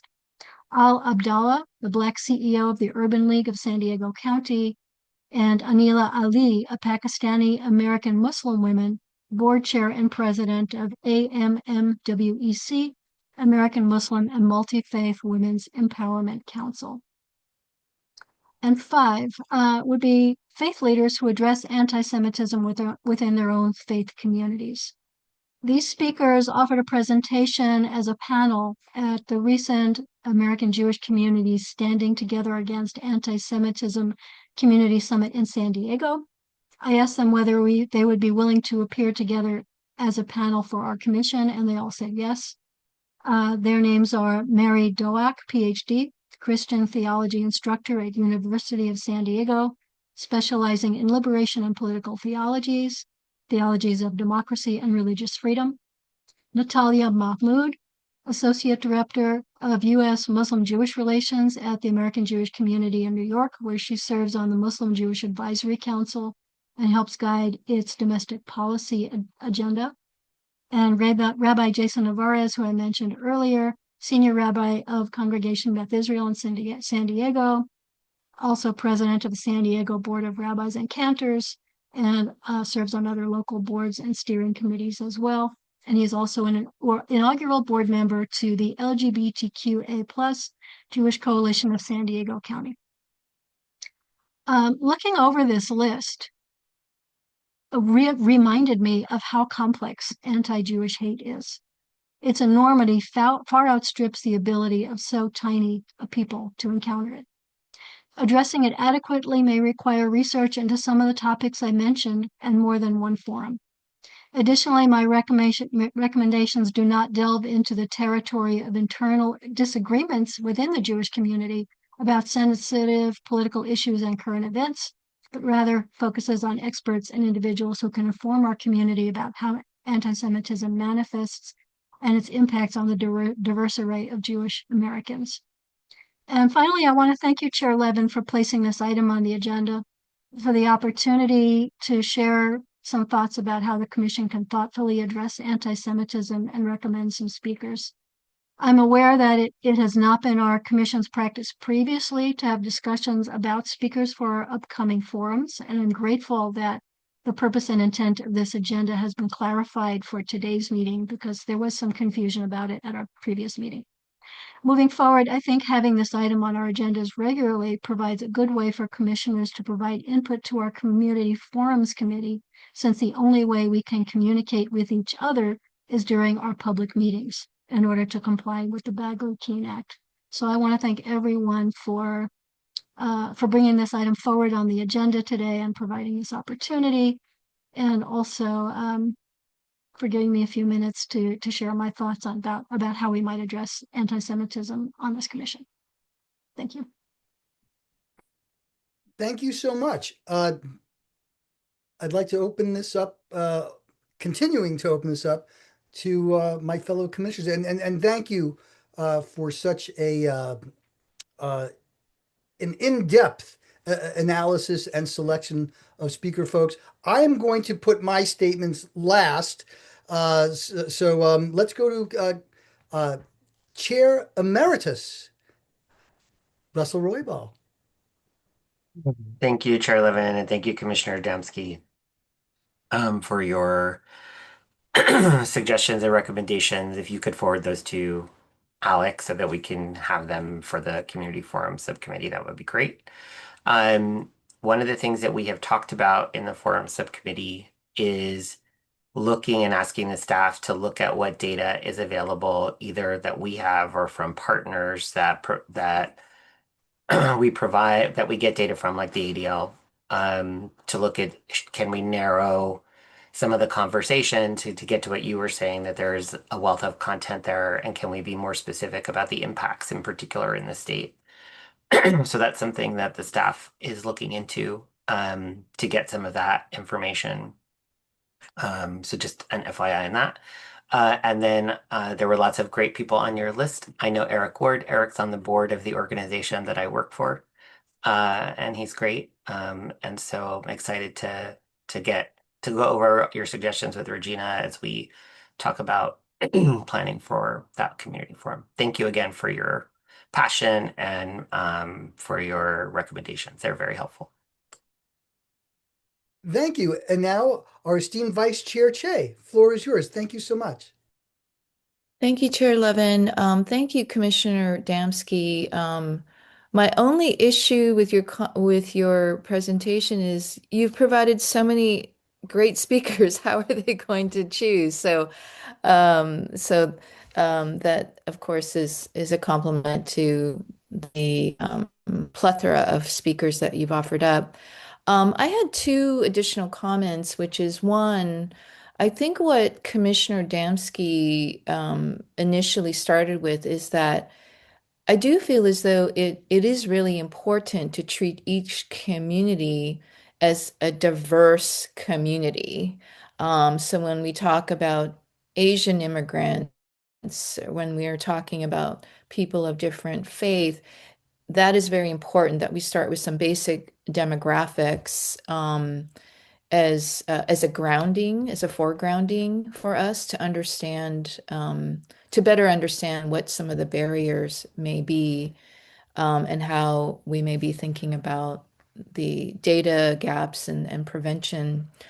And then secondly, and I think I wanted to thank Commissioner Roybal too, as well as Commissioner Cuellar, because I think the more advanced notice about the various forums that are being planned, we can use these full meetings to then come prepared with recommendations of speakers, because I know so much work goes into confirming, conferring, scheduling. And so I think that this is just going to be a really great approach, I think, moving forward because of the limitations of being able to communicate with each other outside of the commission meeting. So thank you. Thank you. And Chair Emeritus Roybal, is that a hand up again? It is. Thank you, Chair Levin. And Floor thank is you. yours, sir. Thank you, Vice Chair Che. One of the things that we've also talked about is how to use our regular meetings also as a way to maybe not be able to go as in depth that we would at a community forum, but to, like, as Chair Levin has so greatly done under his tenure, include small piece informational updates, or like we had today from the Williams Institute, so that we're thinking not just of the forums for a way to do that, but for our meetings too, to supplement some of that information. We are required to do 4 a year, and the ones that are in person take, as the staff knows, takes a lot of work to coordinate. But so we're just trying to make sure that we are planning as in advance as possible, because we want the attendance at the forums to be as robust as they are at the meetings. And what you said, I just want to underscore what you said, Commissioner Che, that we'll be able then to actually have the kind of discussion we're having today about topics for future forum. The limitations of how we can meet and share information with each other. I think we're now finally in a place where we can look further down the road and use the meetings to be able to get some of that information and collect some of those suggestions, so that it's not just happening among two of us and the staff, that it really is a full commission conversation. Thank you. And if I could, do we have any other commissioners wanting to add input?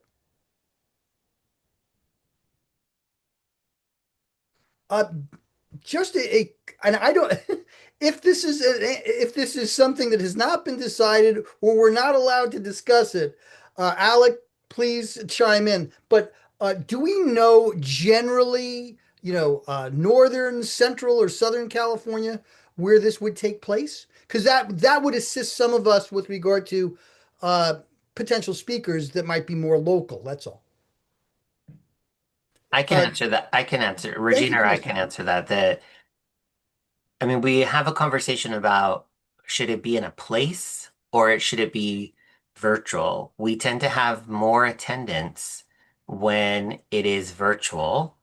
So that is something that, and if we are bringing folks in from either other parts of the country or other parts of California, the virtual option gives us more flexibility and has a wider reach. Now, I know it does not feel the same as meeting in person, but those are something that those are the things that we're considering. And I think when we put the content together and figure out where the speakers are, where they're located, then we can make that kind of determination.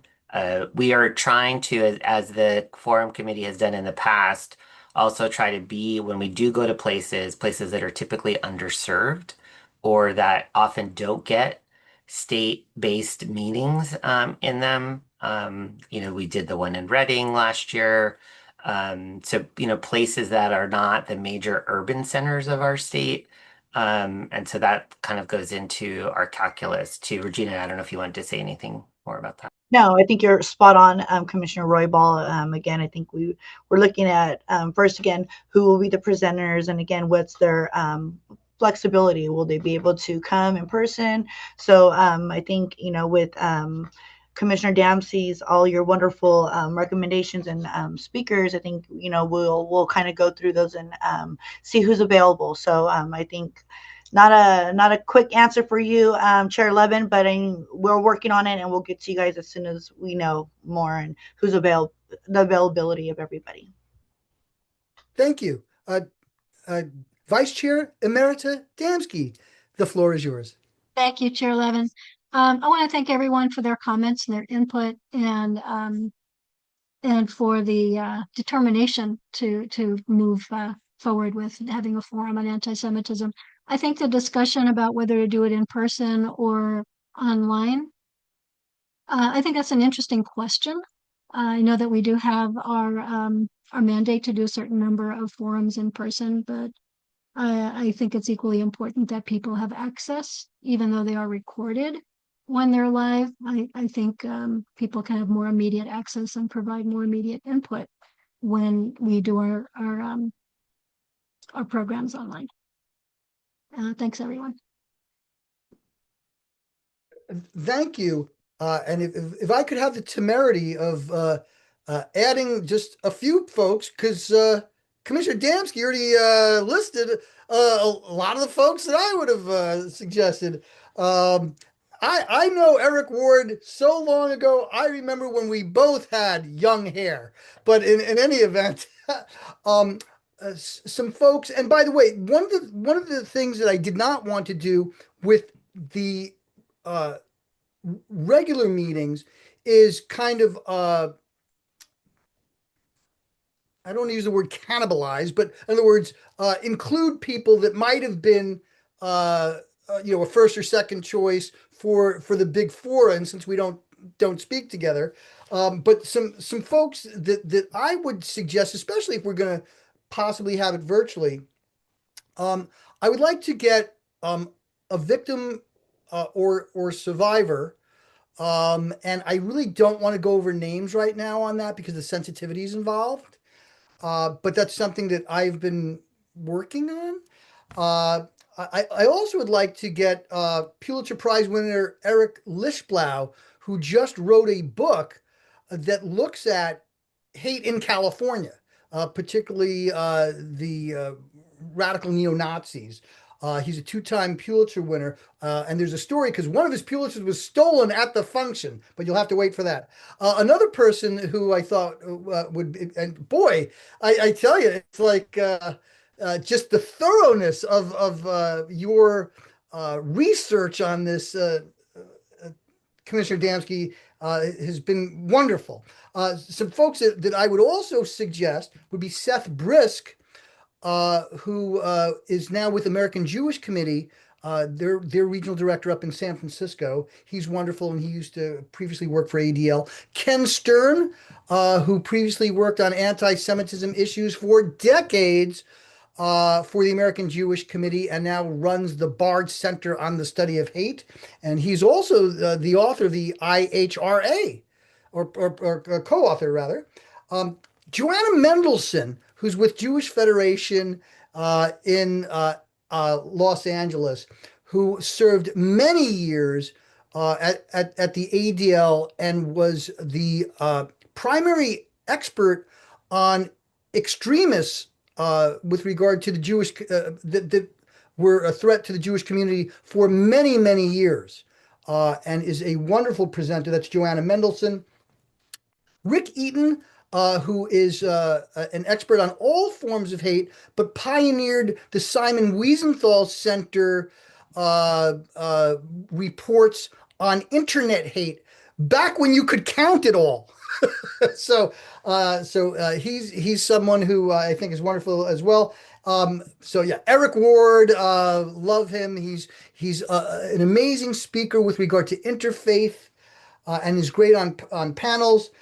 Natalia Mahmood was mentioned, and she's done wonderful work on interfaith with the American Jewish Committee, for example. And there are some other folks, including some prominent rabbis. But the last thing I want to do is pick the favorite rabbi. So I will defer. I will defer to my colleagues for making these decisions. But I think these speakers sound wonderful. I just wanted to throw in mind. Also, by the way, Mark Levine was also involved in legislative work as an assembly person for some time, and now is a regional director, and was mentioned by Commissioner Damsky. So there is just a treasure of people that we could have. I will be in touch to maintain the Bagley-Keene requirements with our staff and Alec Watts, but I will not be talking directly to my beloved friends and colleagues on the community fora committee, because that's not allowed. That's why I'm glad we got to put this together. Are there any other commissioners or staff? Yes, sir. We will appreciate you sending those through. I also just wanted to say that we received, I was not on the end of our last call, our last commission meeting, but there were some folks who made public comments who submitted a list of suggestions too. And I just want to say to all of you and folks who, if there are folks who were part of that we received those suggestions as well, and they will be incorporated into our conversation around programming the forum. And if I may, and thank you to the members of the public that submitted that. It was very helpful. Absolutely. And if I may just bootstrap on that, for members of the public, one of the things with respect to how this commission is run and what we were doing when we were trying to get the legislation through was this really is a living, breathing commission. And what I mean is we welcome members of the public submitting observation, information, suggestions for guests and fora. So please keep them coming. And I think an example of that is not only how we're working on this particular community fora, but also the input with respect to the commission reports. So this is not a static entity that we're all involved in, and I want to thank all involved, and particularly Commissioner Damsky and the wonderful subcommittee on community fora. Do we have any other comments from commissioners or staff? All right. Now, if we may go to public comment on Zoom. Rebecca, is there any? Yes, Amy Bush, I'm going to allow you to speak. You'll have 2 minutes. Thank you. Can you hear me okay? Awesome. So thank you, commissioners. I'm so heartened by this meeting today. This is very exciting. Commissioner Damsky, if you don't already have a fan club, I would be happy to run for president. I'm just really appreciative of the work that you all do. Thank you for the opportunity to speak. I'm here because California Jewish community continues to experiencing rising anti-Semitism, yet too many Jews feel like our concerns, are minimized, dismissed, or treated as somehow different from other forms of hate. This is my 4th time speaking, and I know you are all wise and not uninformed on anti-Semitism, especially based on the conversation that just took place that has just pegged my wow meter.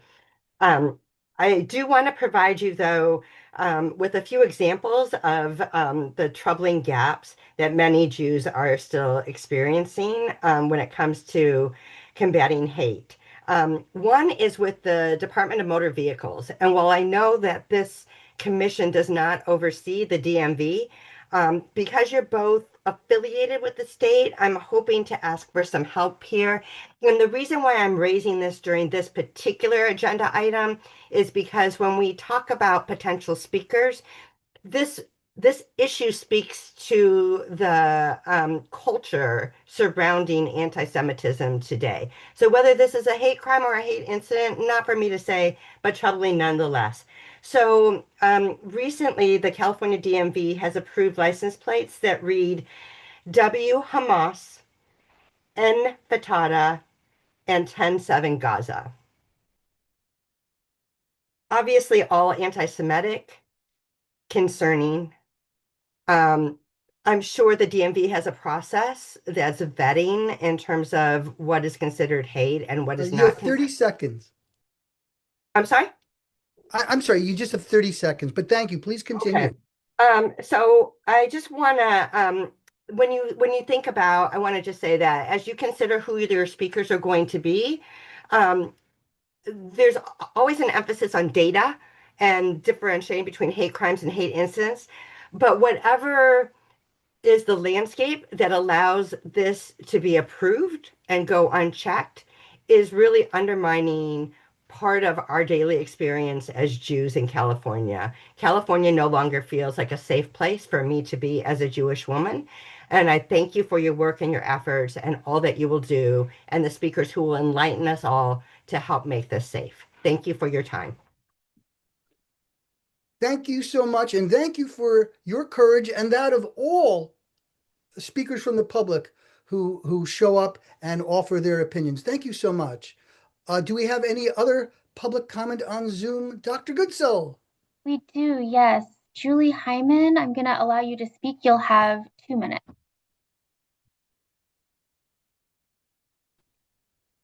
Good morning. Can you all hear me? Thank you for the opportunity. I appreciate it. I am part of the Jewish Community Action Network based in Orange County. I came to this country myself as a refugee from Soviet anti-Semitism. My father there was beaten and left for dead when he was college-aged on account of being Jewish. My mother, as a preschooler, was told that she and the one other Jewish boy in the class could have whatever toys were left after the other kids had made their selections. They could wait in the corner together. And we escaped that and came to this country, which was amazing. And I didn't experience anything like that myself until the last couple of years. And I ended up leaving my job at federal DOJ to focus on these issues. And I want to thank you all. I'm so encouraged by today's conversation. I will join Amy in saying, Commissioner Damsky, I will be joining that fan club. And to the commission more broadly, thank you. Thank you for looking hard at this issue and the different facets of it. A lot of the names that were suggested were familiar to me. And I was very encouraged because previously, I have to say, I was concerned about the confusion around what the forum would be, how the speakers would be chosen. And I separately, I remain concerned about I know this is a separate issue and it was flagged before, the statewide resource, having a political group listed as the only statewide resource on the California versus Hate website. It is causing a lot of consternation and concern in the community. But having said that, I'm heartened to hear when folks were talking about statewide statistics today, I hear ADL cited and AJC and groups that seem to represent a lot more of the Jewish community. And so that's really heartening. I'll add one more observation as the commission considers how to tackle this in a forum.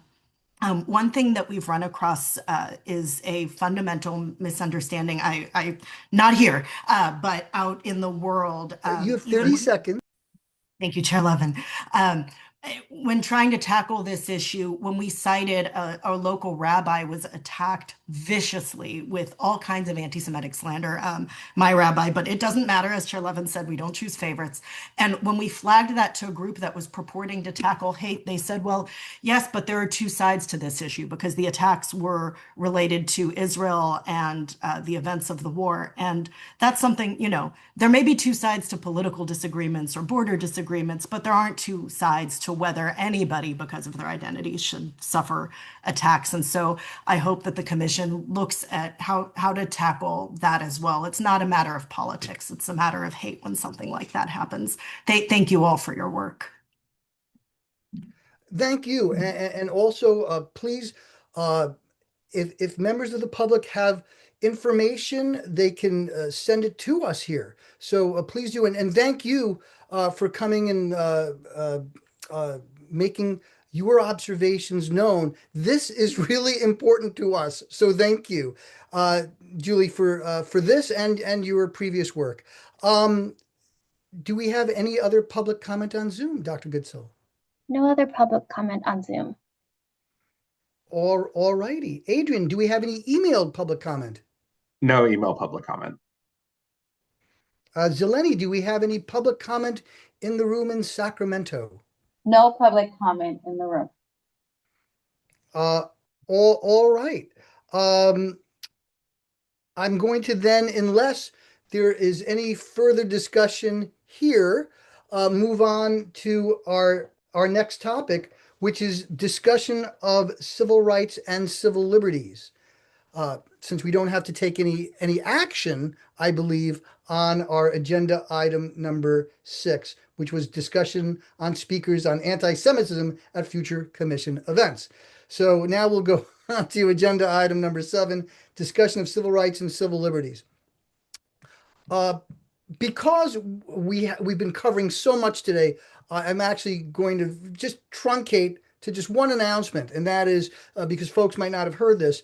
A federal judge in California has now issued a nationwide ruling saying that arrests shall not be made, and rightly so, at immigration courts. So I just wanted to at least get that important headline out there, because one of the things that we can do during these meetings is actually update on, but there's so many civil liberties issues going on, as I discussed last meeting, relating to investigations by DOJ on groups that are involved in voter registration, as well as other overarching things that are going on, including, and if I may just harken back to one of our former speakers, the bloodletting of staff from the U.S. Department of Justice, particularly those who are involved in the enforcement of the various civil rights laws nationally that we hold so dear. So unless there's anything else, I'm going to move now to commissioner comment and any observations relating to civil rights and civil liberties. So commissioners, floor is yours. Vice Chair Emerita Damsky, and if I may, as the 4th vice president of your fan club, the floor is yours. My goodness. I didn't even know I was running for that. I appreciate you speaking today, Chair Levin, about the that federal judge's decision regarding ICE detaining people showing up for their asylum hearings. This happened recently to someone that my wife works with, and currently we're following her being shuttled around from place to place and being told on a moment's notice she's going to be deported, and then having that rescinded. And I want to comment on what the emotional havoc and trauma is to people who are living through that, through the lens of being in close proximity to someone this is happening to. It is emotionally abusive. There is no other word for it. And I'm glad to see that we may have some legal recourse coming down. Sounds like this will be something headed to the Supreme Court, hopefully with a reasonable outcome there. Thank you. Thank you. Do we have any other commissioner statements relating to civil rights and civil liberties?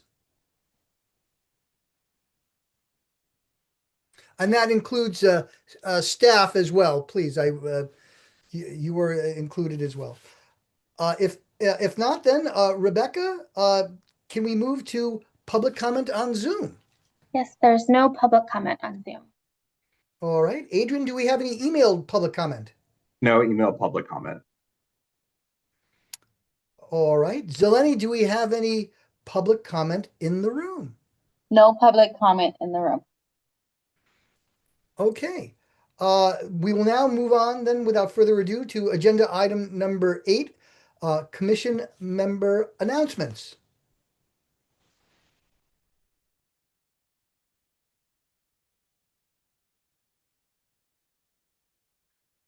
Obviously no Nick fans in the audience there. Okay.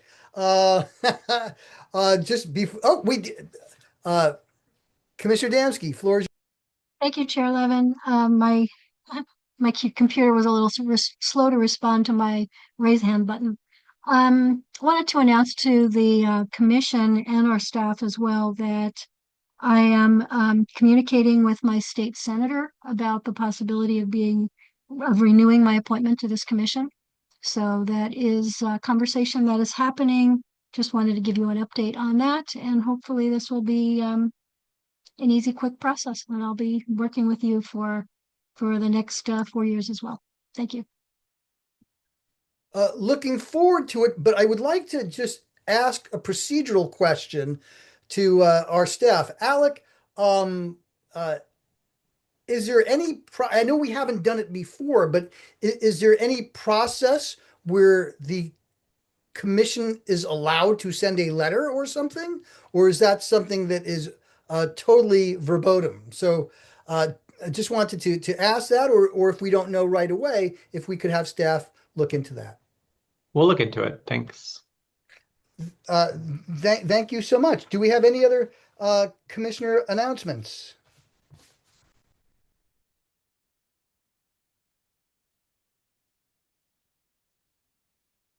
Okay.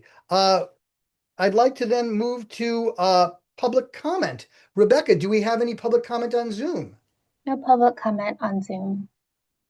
Adrian, do we have any emailed public comment? No email public comment. All right. Zeleny, do we have any public comment in the room? No public comment in the room. All right. We'll now move to agenda item number 9, future agenda items. And we will start with commission discussion. Do we have any commissioners that want to discuss future agenda items?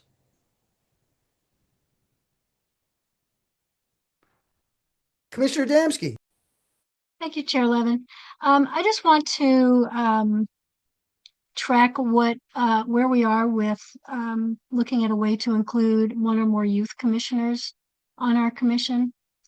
Is there anybody who can speak to where we are in that exploration?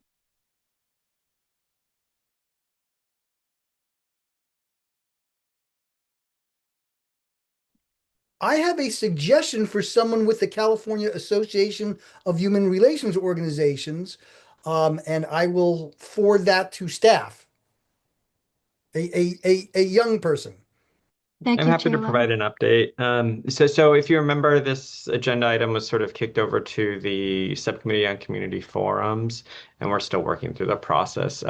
As you might imagine, our hands have been very full between the May forum and then also pivoting to this new forum, and then also planning the next two forums for the year. But rest assured that it is on our agenda as something that we need to do. So thanks for flagging that. Thanks so much. Thank you. And as I saw Lionel Messi at the World Cup, and they're saying he was so old, and he's like he's in his 30s. I'm like, oh my goodness.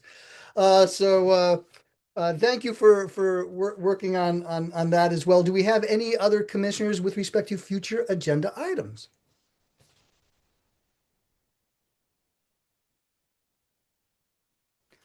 All right, then we will move on to public comment. Rebecca, do we have any public comment on Zoom?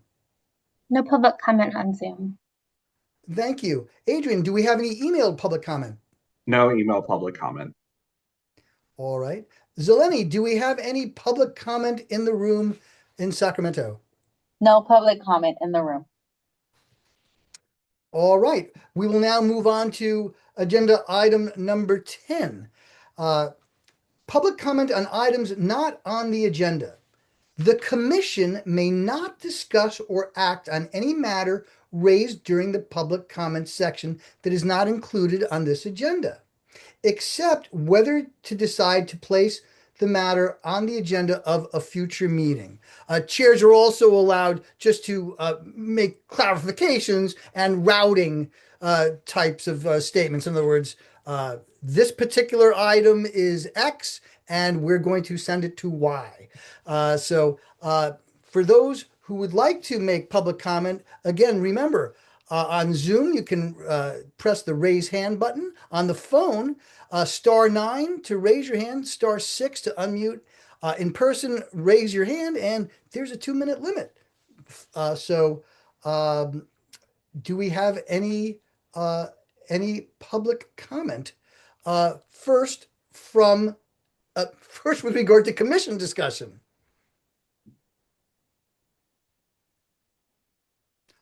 All right, then let's move to the public comment on Zoom.